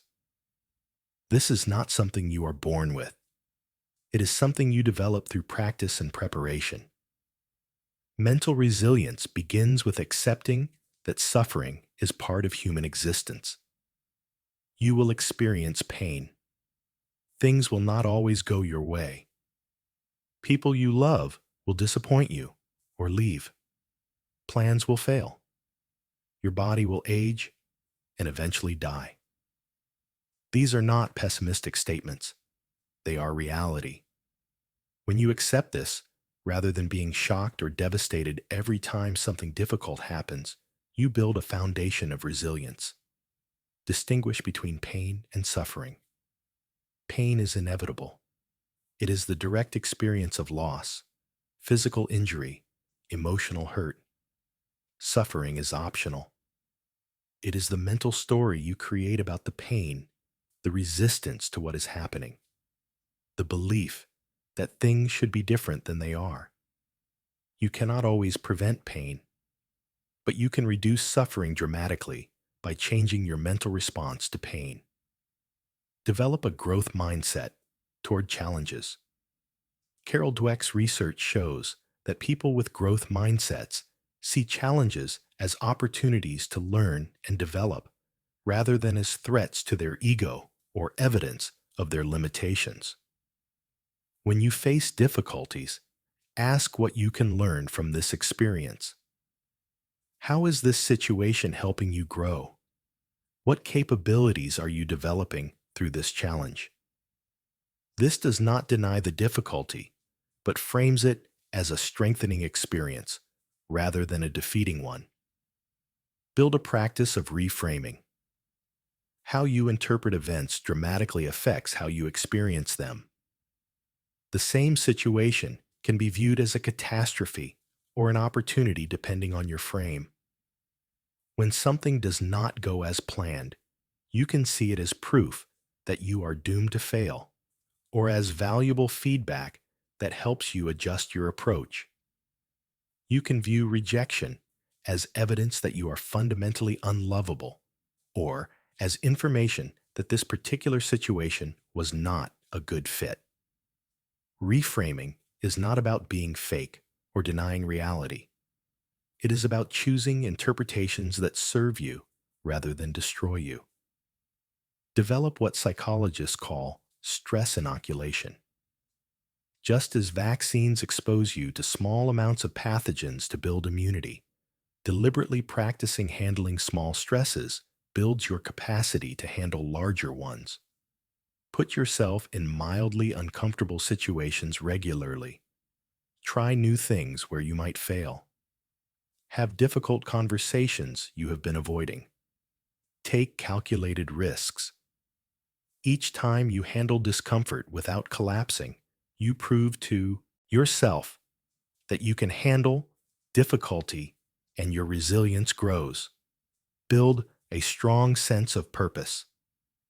People who have clear purpose and meaning in their lives demonstrate greater resilience in the face of challenges.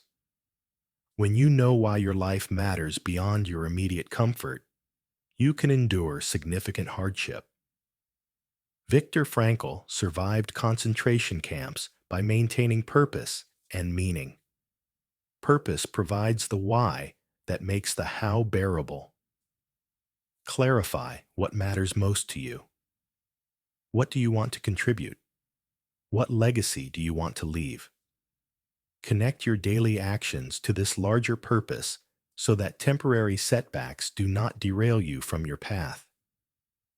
Maintain perspective during difficulties. When you are in the middle of a crisis, it feels like everything and forever. Step back and ask, will this matter in 5 years? Will I even remember this? How will my future self view this situation? This broader perspective reduces the overwhelming intensity of present challenges and helps you see them as temporary experiences rather than permanent defining moments. Build a support system before you need it. Resilience is not about rugged individualism. It includes knowing when and how to ask for help. Cultivate relationships with people you trust who can provide support during difficult times. Practice being vulnerable and asking for what you need so that when crisis hits, you have people to turn to and the skills to utilize support effectively. Develop multiple sources of self-worth. If your entire identity and worth comes from one area of life, when that area faces challenges, your entire sense of self collapses. Build a multifaceted identity where you derive meaning and value from multiple sources: your work, your relationships, your creativity, your values, your contributions, your growth. When one area struggles, the others provide stability and continuity. Practice mental preparation for potential challenges. This is different from worry or catastrophizing.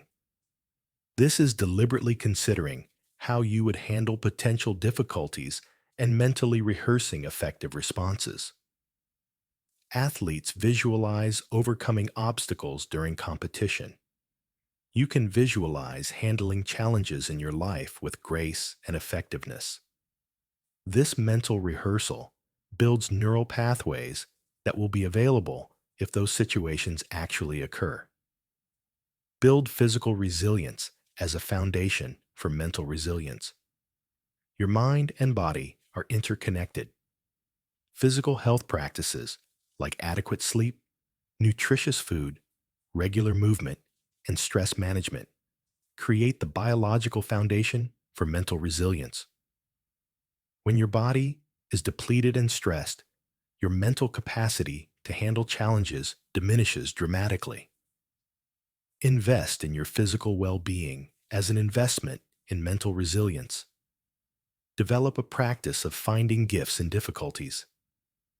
Every challenge contains potential learning, growth, or positive outcomes if you look for them. Losing a job might lead to a better career path.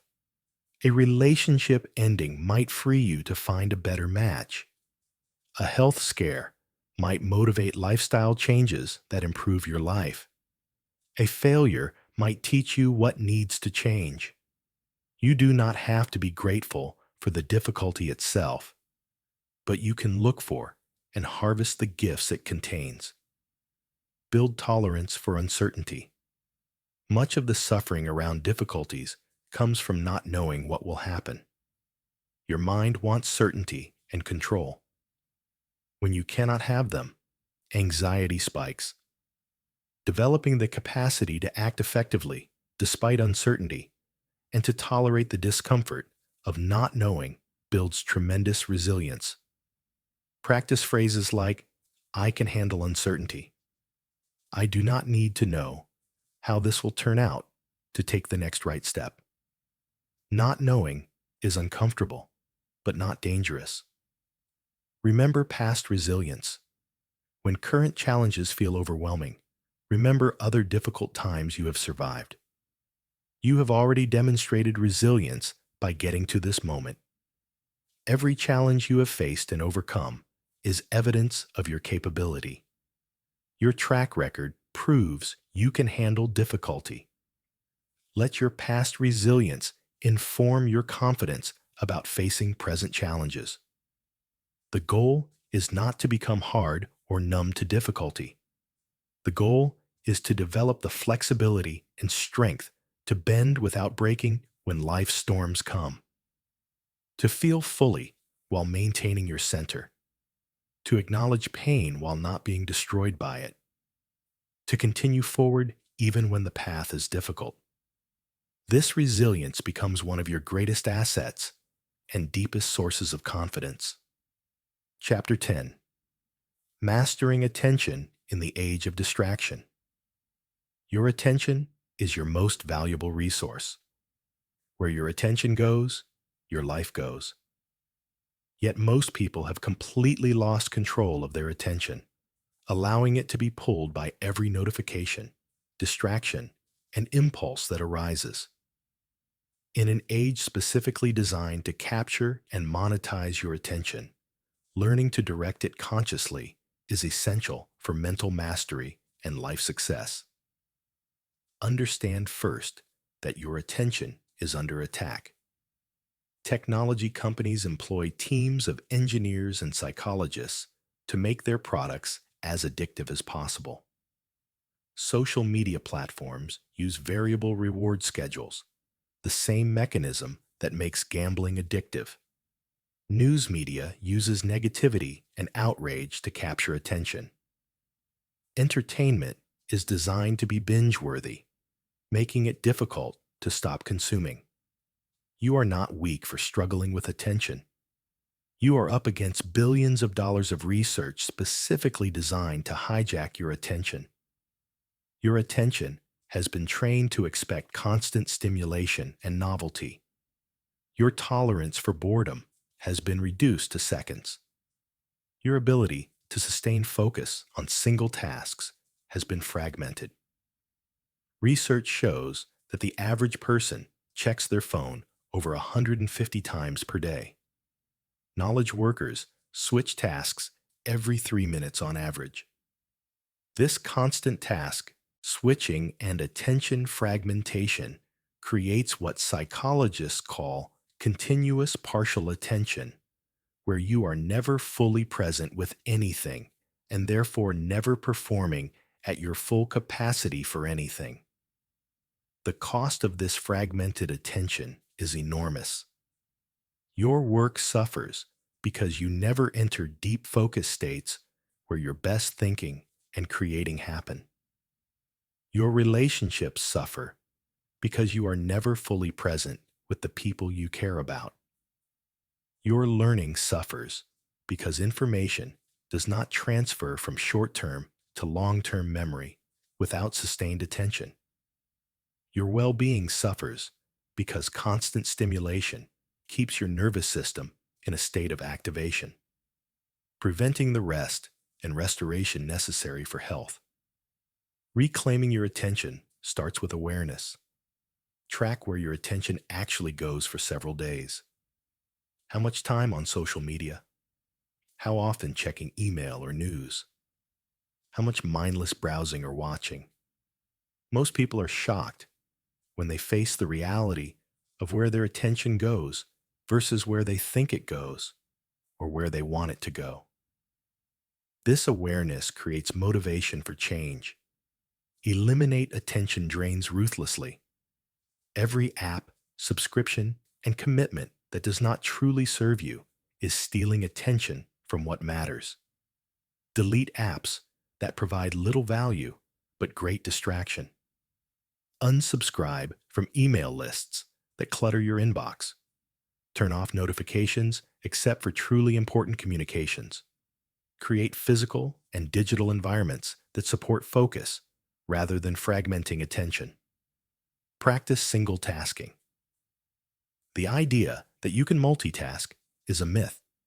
Your brain switches rapidly between tasks, and each switch carries a cognitive cost.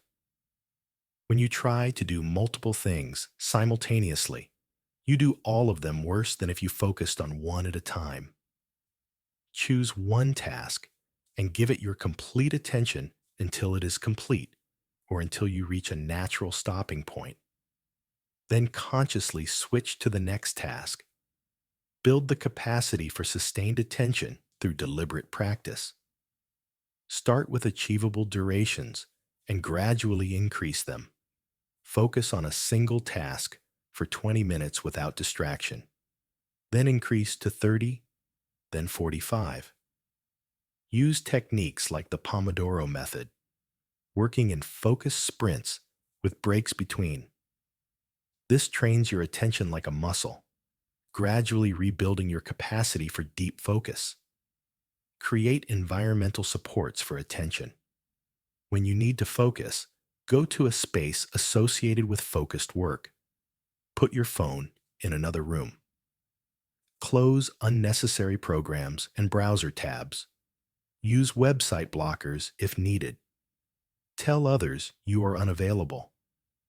Create the conditions where attention can be sustained rather than constantly fighting against an environment designed for distraction.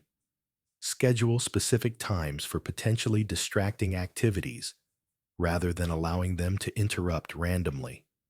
Check email at set times rather than constantly. Scroll social media during a designated window rather than throughout the day. This creates boundaries that protect your attention for focused work, while still allowing you to engage with these tools when appropriate. Practice attention training through meditation.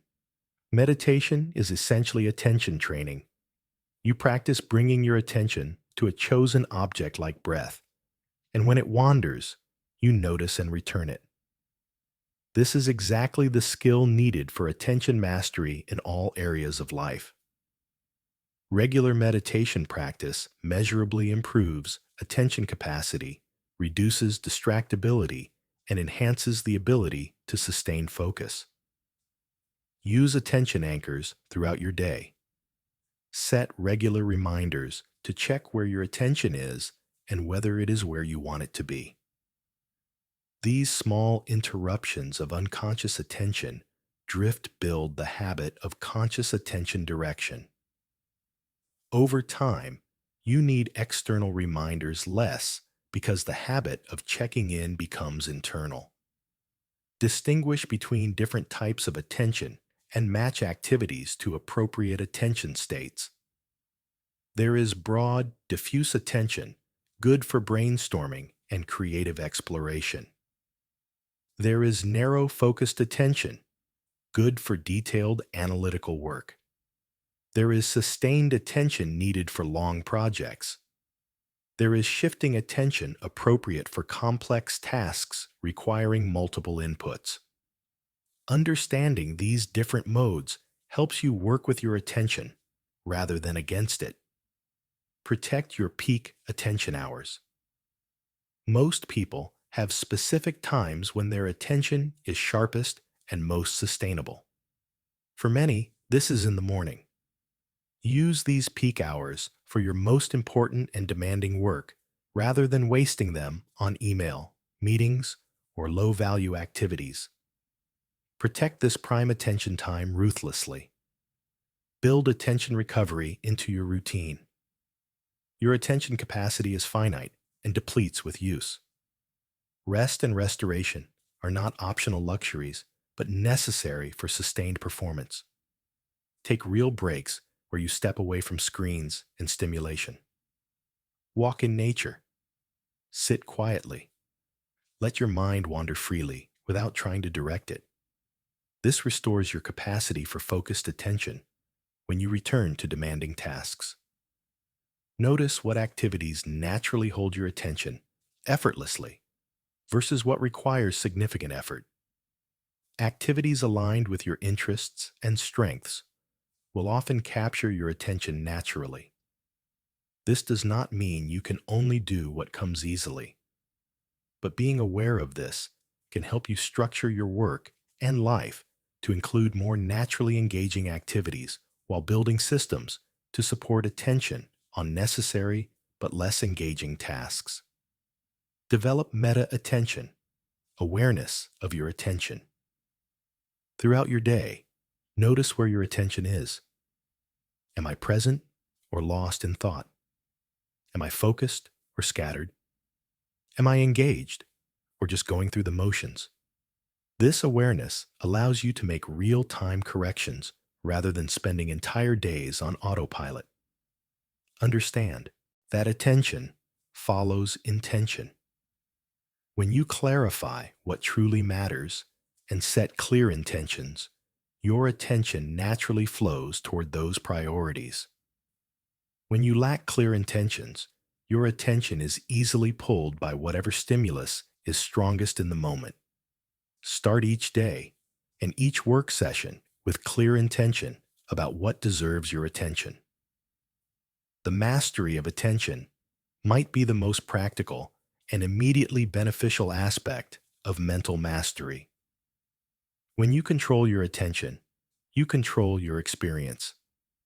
You can be present with loved ones. You can do deep, meaningful work. You can learn effectively. You can enjoy experiences fully. Your attention, directed consciously, becomes the tool through which you create the life you want, rather than the victim of whoever and whatever can grab it most aggressively. Chapter 11. The practice of mental discipline. Mental mastery ultimately requires discipline, the ability to do what serves you even when you do not feel like it. Many people confuse discipline with harsh self-control or punishment, but true discipline is simply the practice of aligning your actions with your intentions, regardless of your momentary feelings. It is the bridge between knowing what you should do and actually doing it. Without discipline, all the knowledge of mental mastery remains theoretical rather than transforming your actual life. Understand first that motivation is unreliable. Waiting until you feel motivated to practice mental mastery means you will rarely practice it. Feelings fluctuate constantly. Some days you will feel motivated. Most days you will not. Discipline means acting based on your commitments and values rather than your feelings. You practice mental mastery because you have decided it matters, not because you feel like it in the moment. Start small with discipline. Trying to overhaul your entire life overnight through sheer willpower typically fails. Instead, choose one small practice and commit to it daily, regardless of circumstances. 5 minutes of meditation, 10 minutes of journaling, one deliberate pause before reacting. Build the discipline muscle with achievable commitments, then gradually expand. Success with small disciplines builds confidence and capacity for larger ones. Make your disciplines non-negotiable. When something is negotiable, you will negotiate with yourself every single time about whether to do it based on how you feel, how busy you are, or what else seems more appealing. When something is non-negotiable, there is no decision to make. You just do it.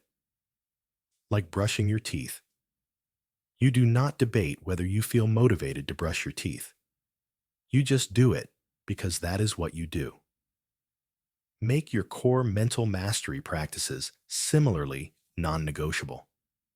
Use implementation intentions to strengthen discipline.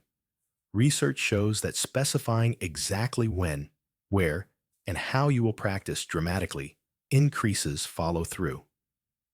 Instead of "I will meditate daily," use "I will meditate for 10 minutes immediately after I wake up in my bedroom before checking my phone."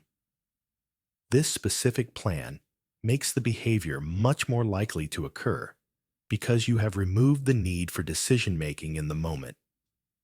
Remove friction from desired behaviors and add friction to undesired behaviors. Make it easy to do what serves you and difficult to do what does not. Put meditation cushion where you will see it first thing. Keep your phone charger in another room so you cannot scroll in bed. Pre-decide what you will do in triggering situations so you do not have to rely on willpower in the moment. Environment design supports discipline more effectively than willpower alone. Track your discipline practices. Keep a simple log of whether you completed your committed practices each day. This creates accountability and allows you to see patterns. You might notice you skip practices on certain days or in certain circumstances, which helps you prepare for those challenges. The act of tracking also provides satisfaction from maintaining streaks and motivation to not break your record. Expect and plan for failure. You will miss days. You will fall back into old patterns sometimes.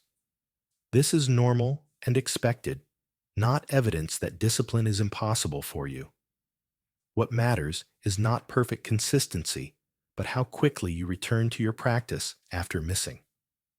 One missed day means nothing if you resume the next day. One missed day that becomes a week becomes a problem.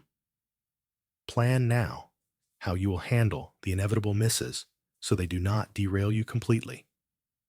Use habit stacking to build discipline. Attach new discipline behaviors to existing habits. After I pour my morning coffee, I will do 3 minutes of mindful breathing. Before I start my car, I will set an intention for the drive. After I close my laptop at the end of work, I will do a brief review of the day.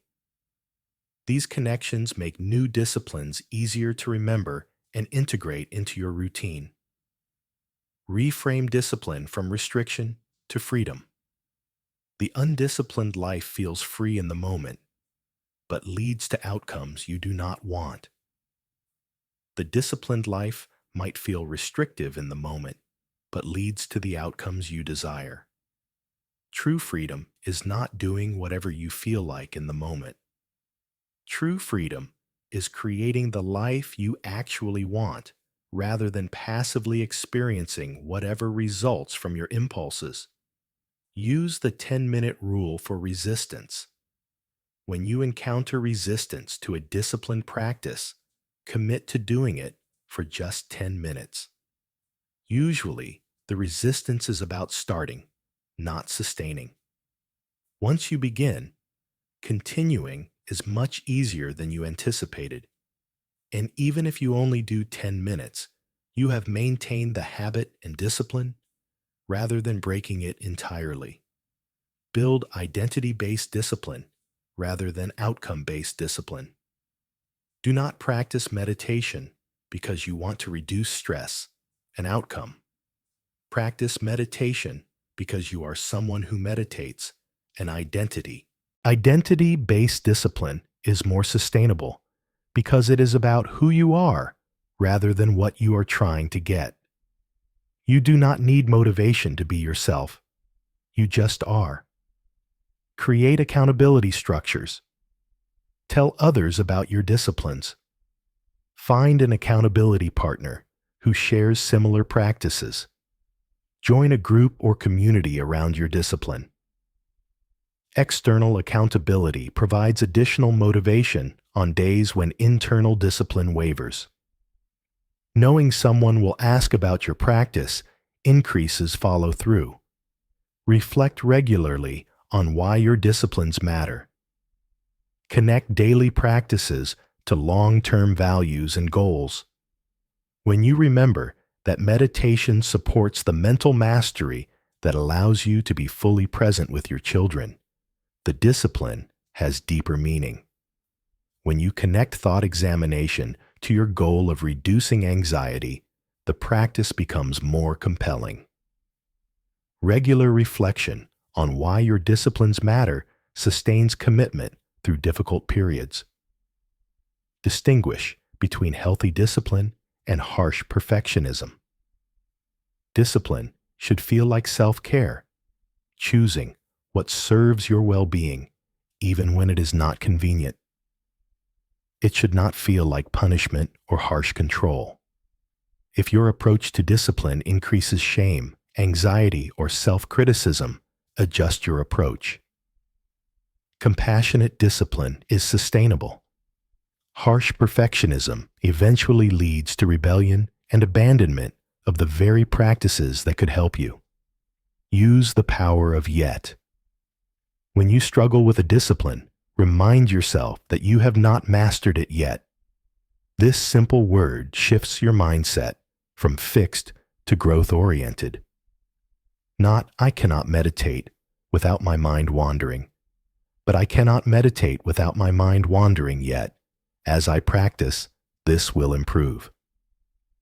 The word yet contains the assumption of growth and development rather than permanent limitation. Celebrate small wins in discipline. Do not wait for massive transformations to acknowledge your progress. Each day you follow through on your commitments is worth celebrating. Each time you choose discipline over impulse is a victory. These small acknowledgments reinforce the neural pathways of discipline and make continued practice more likely. Remember that discipline becomes easier with practice. The first weeks of any new discipline are the hardest. Your brain is creating new neural pathways and breaking old patterns. This requires significant energy and willpower.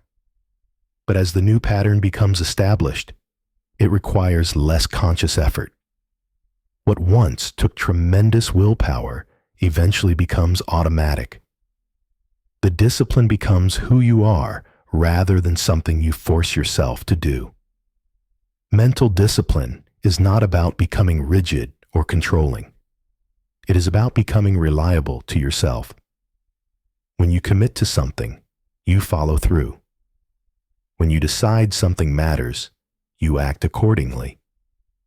This self-trust, built through discipline, becomes one of your greatest assets. You know that when you commit to mental mastery practices, you will actually do them. This reliability to yourself creates confidence and self-respect that no external achievement can provide. Chapter 12. Mastering your mind in relationships. Mental mastery is tested most severely in relationships. Other people have the unique ability to trigger your deepest patterns, activate your strongest emotions, and challenge your capacity for conscious response like nothing else can. Learning to maintain mental mastery while in intimate connection with others is advanced work that reveals how deep your mastery actually goes. Most people lose their center completely in relationships. They become reactive, defensive, controlling, or people-pleasing.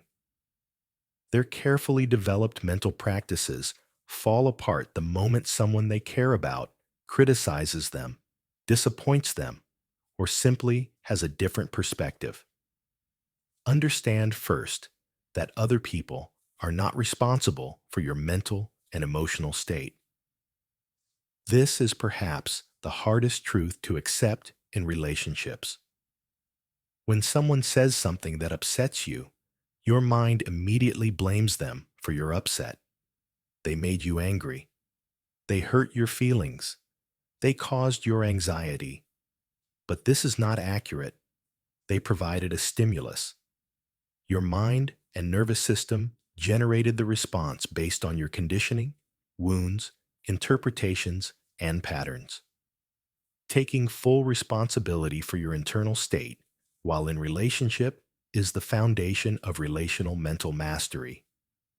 This does not mean others' behavior does not matter, or that you must tolerate poor treatment. It means recognizing that your response is yours, and you have the power to change it regardless of others' behavior. You can feel hurt without attacking. You can be disappointed without punishing. You can disagree without making someone wrong. You can set boundaries without making yourself a victim of their violations. Practice observing your relational patterns. Most people have predictable ways they lose their center in relationships. Some become people pleasers, abandoning their own needs and boundaries to keep others happy. Some become controllers, trying to manage others' behavior to feel secure. Some become critics, finding fault to maintain a sense of superiority. Some become withdrawers, shutting down and distancing when conflict arises. Identify your pattern so you can catch it when it activates. When triggered in relationship, use the RAIN technique adapted for interpersonal situations. Recognize what is happening in your internal experience. Allow the feelings to be present without immediately acting on them. Investigate what old wound or pattern this situation is activating. Non-identify. Remember that this temporary activation is not who you are. This creates space between trigger and reaction where conscious response becomes possible. Develop the practice of generous interpretation. Your mind will naturally interpret ambiguous situations negatively, assuming the worst about others' intentions. She did not respond to my text because she does not care about me. He criticized my idea because he thinks I am incompetent. They did not invite me because they do not like me. These interpretations create unnecessary suffering and conflict. Practice deliberately choosing more generous interpretations. She did not respond because she is busy. He criticized the idea, not me, and might have valid concerns. They did not invite me because the gathering was small, or they did not think I would be interested. These alternatives are just as plausible as the negative interpretations, but create very different emotional experiences. Learn to distinguish between impact and intention. When someone's behavior hurts you, your mind assumes they intended to hurt you. But most of the time, people are not trying to harm you. They are acting from their own pain, limitations, conditioning, or simple human imperfection. Recognizing that negative impact does not equal negative intention allows you to address the impact without creating unnecessary conflict about intention. Practice speaking from I rather than you in difficult conversations. You always, you never, you make me. These accusations activate defensiveness and prevent productive dialogue.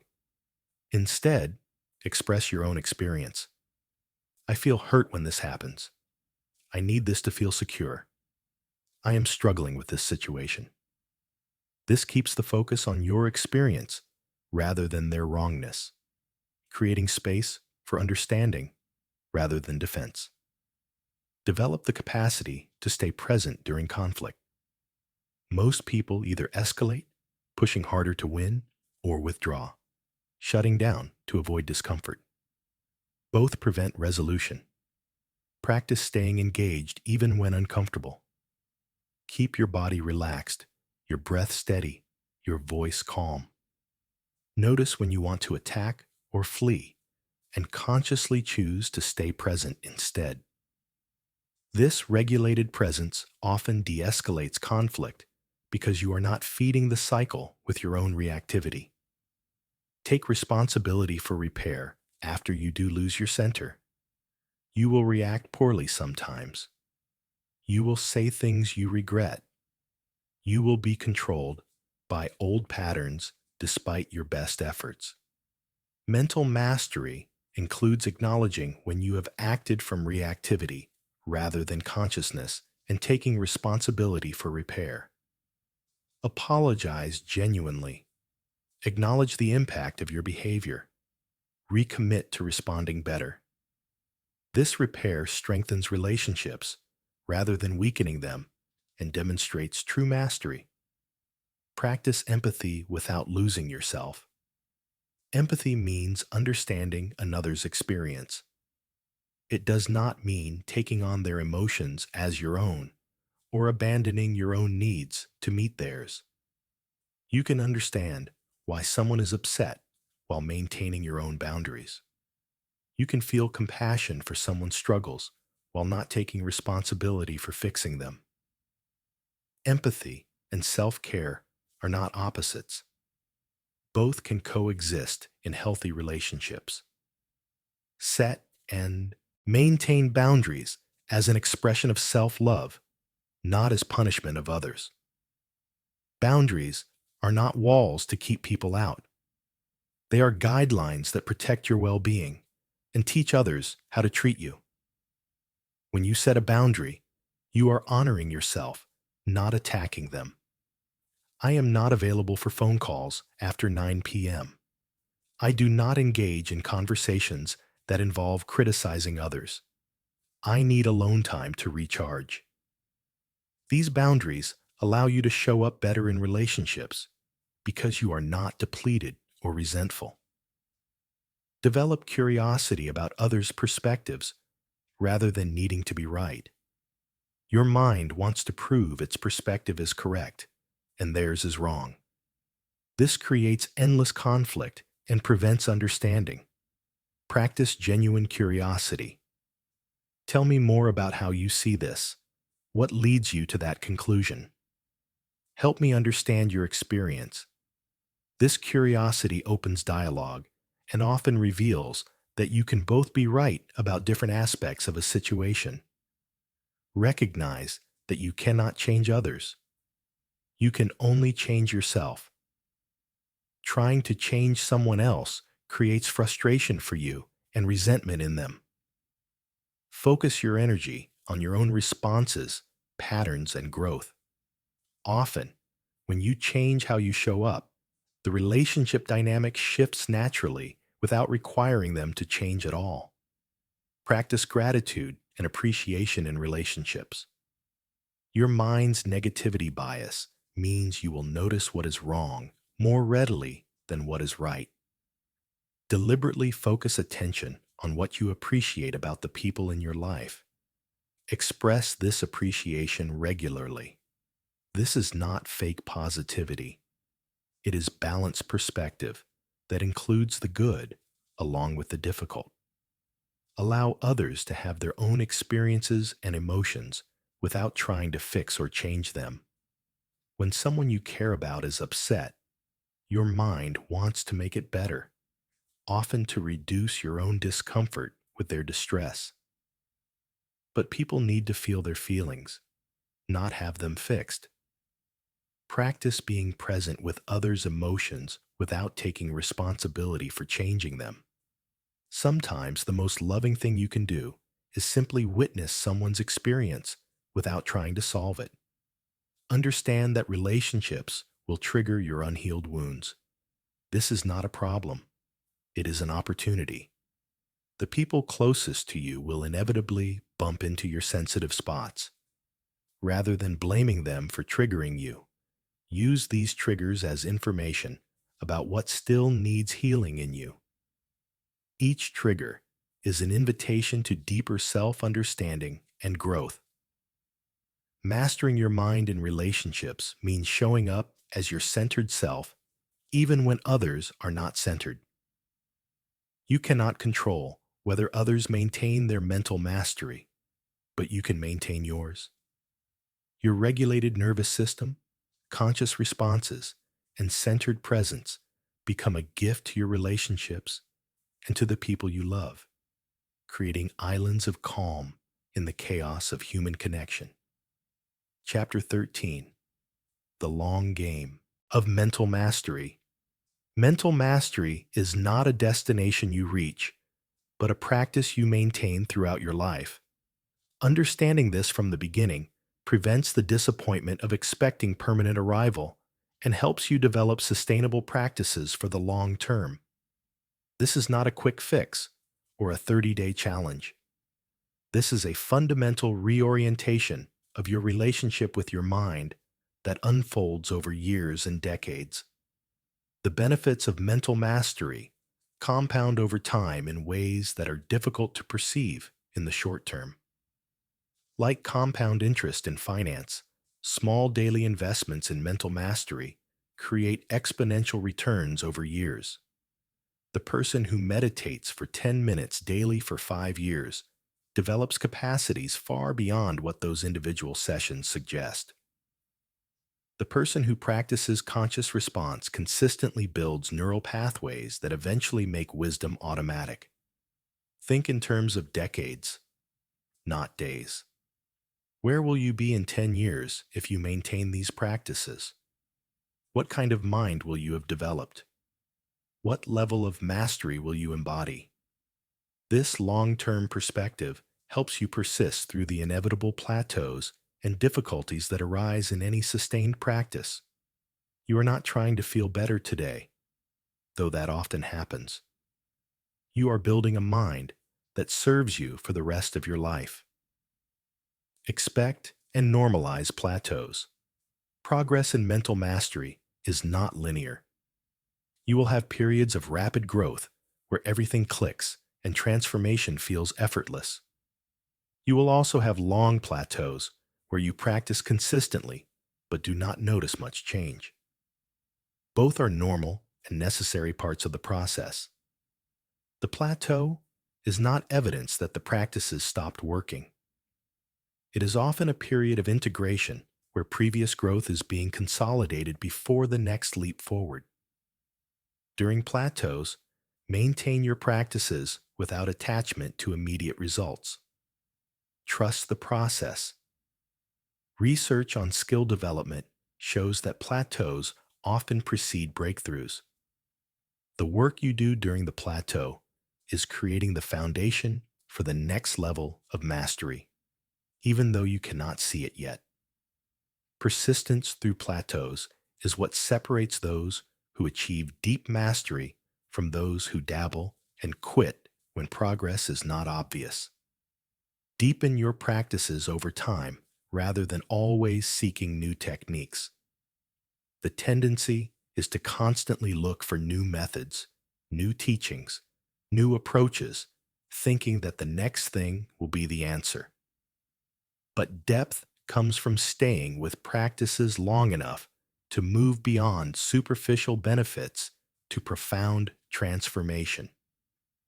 A simple breath awareness practice you have done for 5 years will reveal depths that a new exotic technique practiced for 5 weeks cannot. Integrate practices into your identity, not just your schedule. In the beginning, meditation is something you do.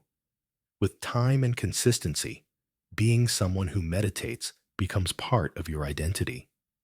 This shift from doing to being makes the practices sustainable because they are expressions of who you are rather than tasks you must remember to perform. Build resilience into your practice structure. Life will interfere with your ideal practice schedule.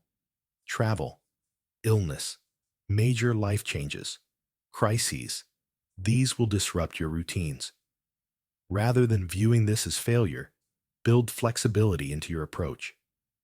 Have an ideal practice for normal times and a minimal practice for difficult times. When life gets chaotic, you might not be able to meditate for an hour, but you can take 3 conscious breaths. Maintaining some connection to your practices, even in minimal form, during disruptive periods, prevents complete abandonment. Use setbacks as learning opportunities. You will fall back into old patterns sometimes. You will lose your center. You will react unconsciously. You will abandon practices for periods. This is not failure. This is information. What conditions led to the setback? What can you learn about your triggers, vulnerabilities, or patterns? How can you prepare differently next time? Each setback, when approached with curiosity rather than judgment, strengthens your mastery. Connect with others on the path. While mental mastery is ultimately an individual journey, connection with others who are seriously engaged in similar practices provides support, inspiration, and accountability. Find communities, teachers, or friends who share your commitment to this work. Learn from their experiences. Share your own insights and struggles. This connection reminds you that you are not alone in the challenges and provides encouragement during difficult periods. Study the maps provided by wisdom traditions. While your journey is unique, humans have been working with mental mastery for thousands of years. Buddhist psychology, Stoic philosophy, modern neuroscience, contemplative Christianity, yogic traditions. These and many other wisdom streams offer maps of the territory of mind. Study these maps not as dogma to believe, but as tools to understand your own experience. They can help you recognize where you are on the journey and what might come next. Balance effort and ease in your long-term practice. In the beginning, significant effort is required to establish new patterns and break old ones. But sustained white-knuckling leads to burnout. As practices become established, allow more ease. Let mental mastery become increasingly natural and effortless rather than constantly forced. This balance prevents the exhaustion that causes people to abandon beneficial practices. Regularly revisit your why.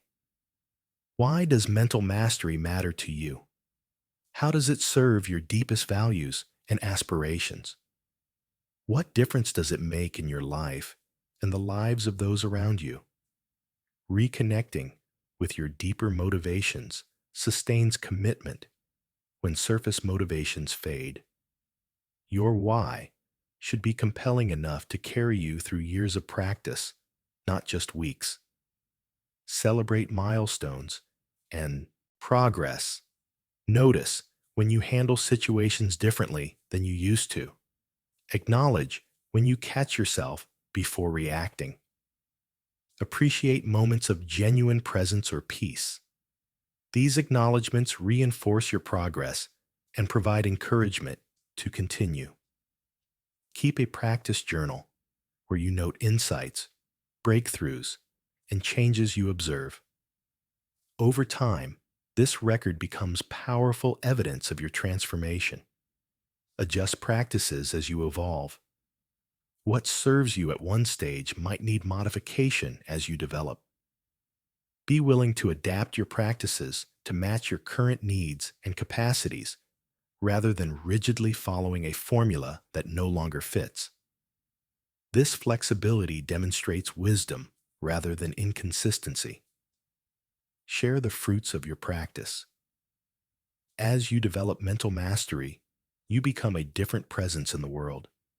You respond rather than react. You remain centered rather than destabilized.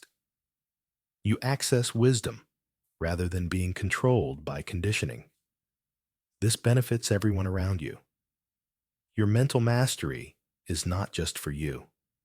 It is your contribution to collective human consciousness. A more conscious you creates more consciousness in your relationships, workplace, community, and world. Understand that mental mastery goes as deep as you are willing to take it. There are always new levels to discover, subtler patterns to recognize, deeper peace to access, more complete freedom to embody. This is not discouraging. It is exciting. You will never be bored or reach the end. There is always more to explore in the infinite landscape of consciousness. The long game of mental mastery means committing now to practices you will maintain for the rest of your life. Not because you have to, but because you have discovered that living with a mastered mind is so much better than living at the mercy of an unmastered one. The practices become their own reward. The journey becomes as valuable as any destination. Chapter 14. Advanced Mental Mastery Techniques. Once you have established foundational practices, advanced techniques can deepen your mastery and address subtler layers of conditioning. These practices are not for beginners because they require the stability and self-awareness developed through foundational work. Attempting advanced practices without adequate foundation often leads to confusion or spiritual bypassing rather than genuine transformation. One advanced practice is working with the witness consciousness, the aspect of awareness that observes all experience, including thoughts, emotions, sensations, and perceptions.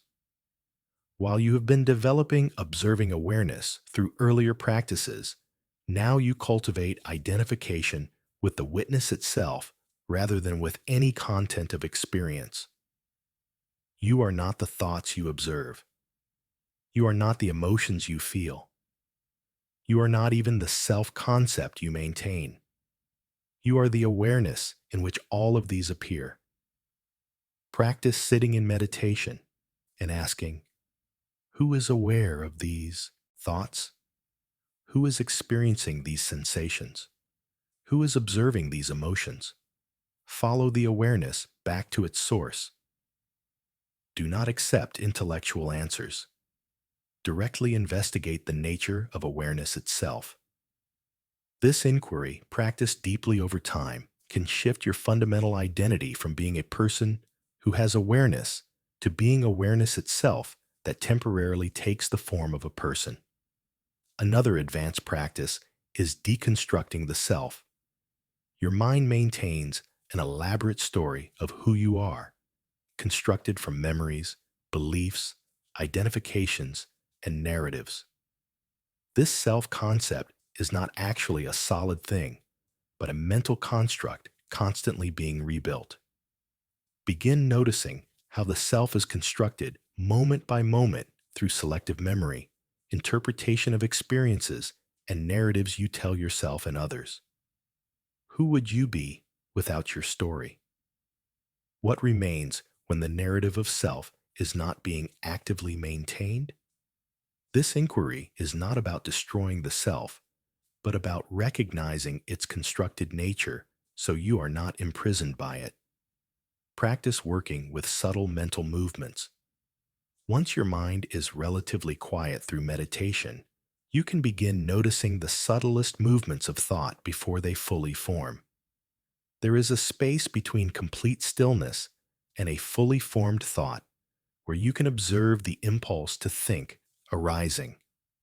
Catching thoughts at this early stage and choosing whether to follow them or let them dissolve is very refined work that gives you unprecedented control over your mental landscape. Investigate the nature of the observer. If you can observe your thoughts, who or what is the observer? If you can observe the observer observing, who is aware of that? This recursive investigation can reveal the groundless ground of awareness itself, the unconditioned consciousness that is the source and substance of all experience. This is not intellectual philosophy, but direct investigation of your own experience. Practice letting go at increasingly subtle levels. Initially, you learn to let go of gross attachments and reactive patterns. Now practice releasing subtler holding, the holding of preferences about how things should be, the holding of self-importance and needing to be right, the holding of spiritual identity and pride in your progress, the holding of control itself. Each release brings greater freedom and lightness. Work with the space between thoughts. As your mind quiets, you will notice gaps between thoughts, moments of pure awareness without mental content. Practice resting in these gaps, allowing them to expand. This is where you taste the peace that is your natural state beneath the constant mental activity. The gaps reveal what is always present when thinking is not obscuring it. Investigate the boundaries of self. Where do you end and the world begins? Your mind draws a clear line at your skin. But is this accurate? The air you breathe becomes you. The food you eat becomes you. Your nervous system responds to others' emotional states. You are far more interconnected and less separate than your mental boundaries suggest. Exploring the permeability of these boundaries can shift your sense of isolation into recognition of fundamental connection. Practice surrendering the controlling mind. Much of your mental activity is about trying to control experience, avoid pain, maximize pleasure, and ensure security. What happens when you release this control? When you allow life to be exactly as it is without your mind's constant interference? This surrender is not passive resignation, but active trust in the intelligence of life itself. It is letting go of the exhausting effort to control everything while remaining engaged and responsive. Work with non-dual awareness. Ordinary consciousness experiences subject and object as separate. I am here, the world is there. But in deeper states of meditation and inquiry, this division can dissolve into recognition of unitary awareness, where subject and object are seen as aspects of one field of consciousness. This is not a concept to believe, but a direct experience to investigate. When you look for the boundary between awareness and what you are aware of, can you actually find it? Practice dying before you die. One of the deepest fears that drives mental patterns is fear of death. Advanced practice includes consciously investigating death, not morbidly, but as liberation. What if this breath were your last? What if this moment were all you had? What would remain essential? What would fall away as trivial? This contemplation clarifies what matters and reduces the grip of fears about future loss, because you recognize you have everything important right now. Investigate the nature of now. Your mind is constantly leaving now for mental stories about past or future. But what is this present moment actually? Can you find its beginning or end? When exactly does now become then? This investigation reveals the timeless nature of the only moment that actually exists and can free you from the prison of psychological time. Work with challenging mind states as teachers. Rather than avoiding difficult emotions or thoughts, advanced practice includes deliberately moving toward them with open curiosity. What is anger made of when you look directly at it without the story? What is fear when experienced as pure sensation and energy? What is the actual nature of suffering when examined closely? This investigation often reveals that what you have been avoiding is not nearly as solid or overwhelming as you believed. Practice radical questioning of everything you believe to be true. What evidence do you have that your thoughts are accurate? How do you know your memories are reliable? What if your fundamental assumptions about reality are incorrect? This is not meant to create doubt as confusion, but doubt as openness. Holding beliefs lightly, rather than defending them rigidly, creates space for wisdom to emerge. These advanced practices should be approached gradually, with guidance from experienced teachers when possible, and with grounding in foundational practices. They are not better than foundational work.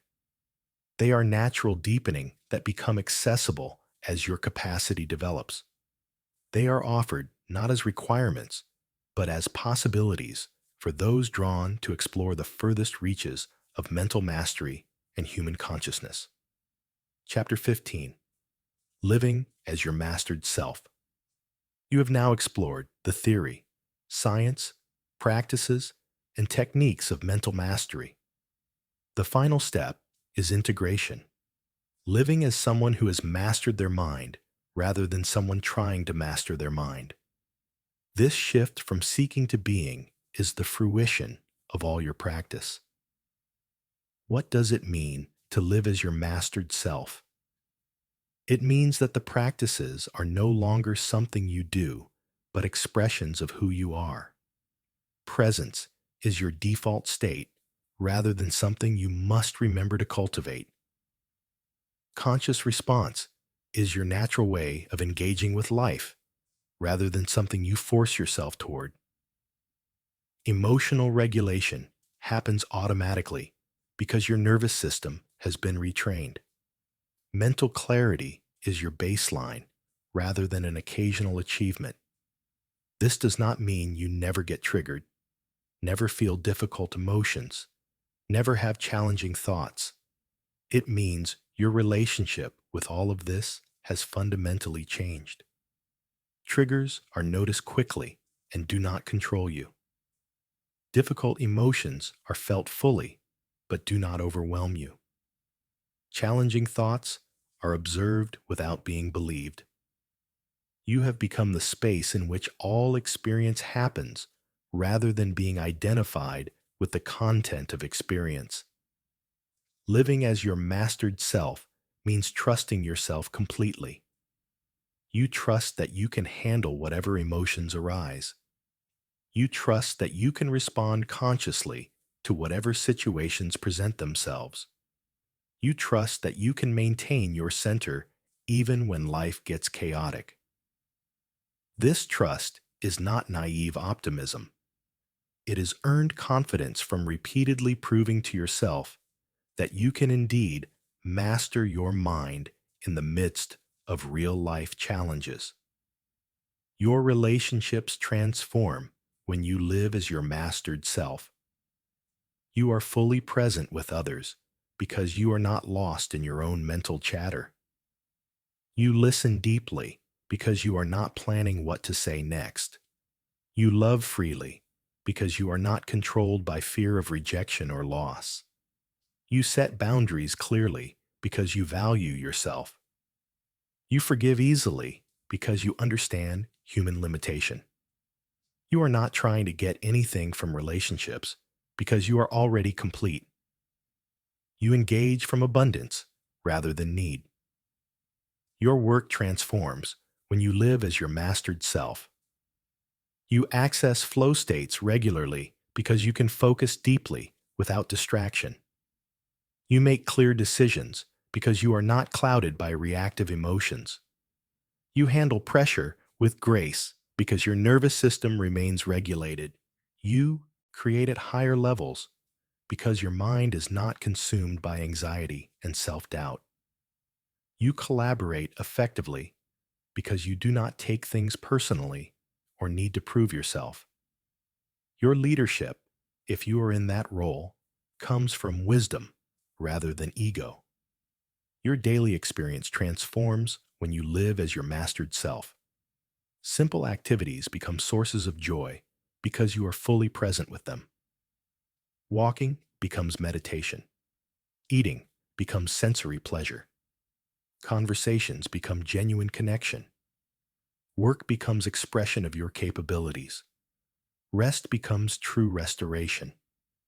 Each moment is complete in itself rather than being endured while waiting for some better future moment. Your response to challenges transforms when you live as your mastered self.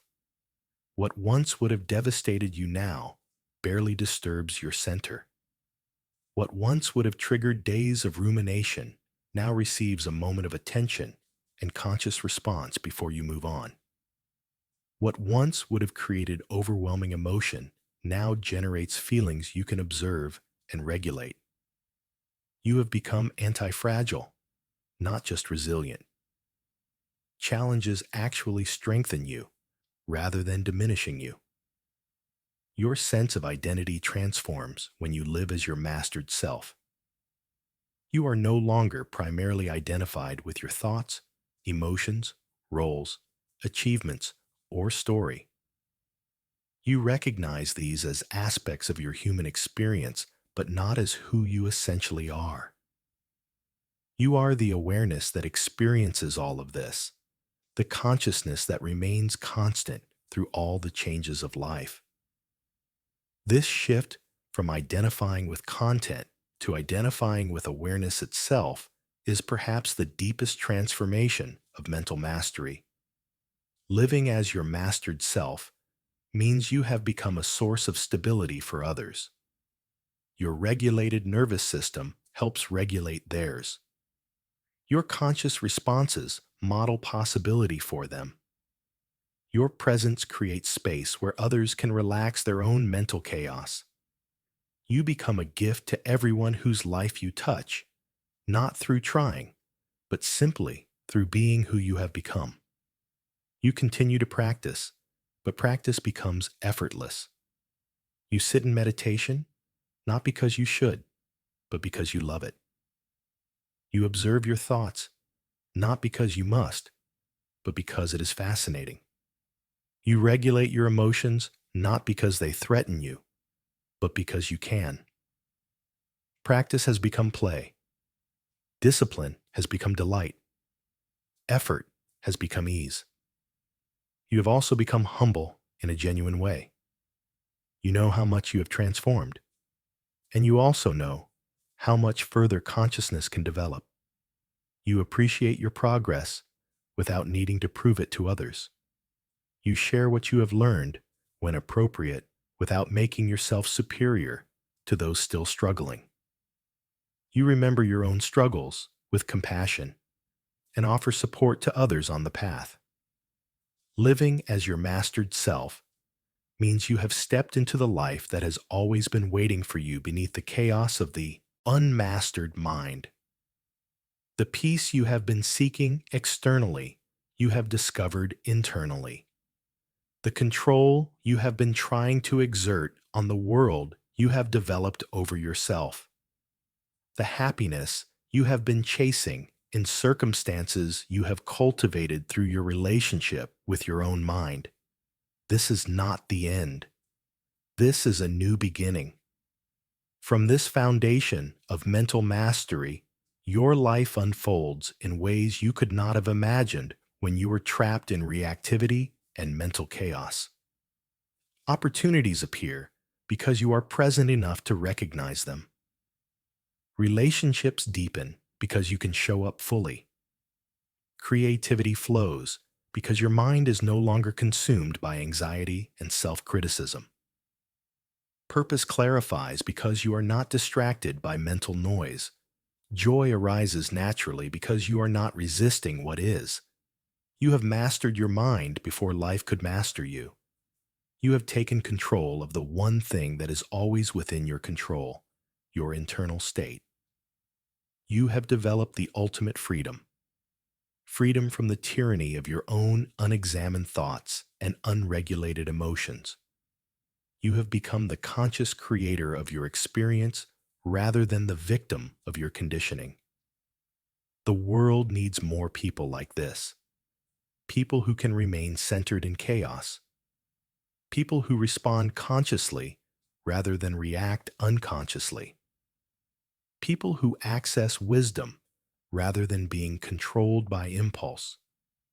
People who contribute to collective consciousness rather than collective unconsciousness. By mastering your mind, you have not only transformed your own life, you have become part of the solution to the epidemic of mental suffering plaguing humanity. This is your invitation to step fully into this mastery starting now. Not someday, when conditions are perfect. Not after you have read more books or taken more courses. Now. This moment, you have everything you need. The practices are simple, even if not easy. The path is clear, even if not short. The destination is worth it, even if the journey is challenging. Your mastered mind is not something you must earn through years of perfect practice. It is your natural state beneath all the conditioning and chaos. You are not trying to become something you are not. You are remembering and reclaiming what you have always been beneath the noise. Awareness, consciousness, peace, freedom. This is your birthright. This is who you are. All the practices are simply removing what obscures this truth so you can live from it fully. Begin today. Begin now. Take one conscious breath. Observe one thought without believing it. Feel one emotion without being controlled by it. Respond to one situation consciously rather than reactively. Each small step compounds into transformation. Each moment of mastery strengthens the next. Each practice rewires your brain toward freedom. Master your mind before life masters you. This is not just a possibility. This is your destiny when you commit to the path. Everything you need is already within you. You simply need to do the work of uncovering it, practice by practice, moment by moment, day by day. Until one day, you realize that you are no longer trying to master your mind. You are living as someone whose mind serves them rather than controls them. You have become your mastered self. And from this place, anything is possible. Your journey begins now.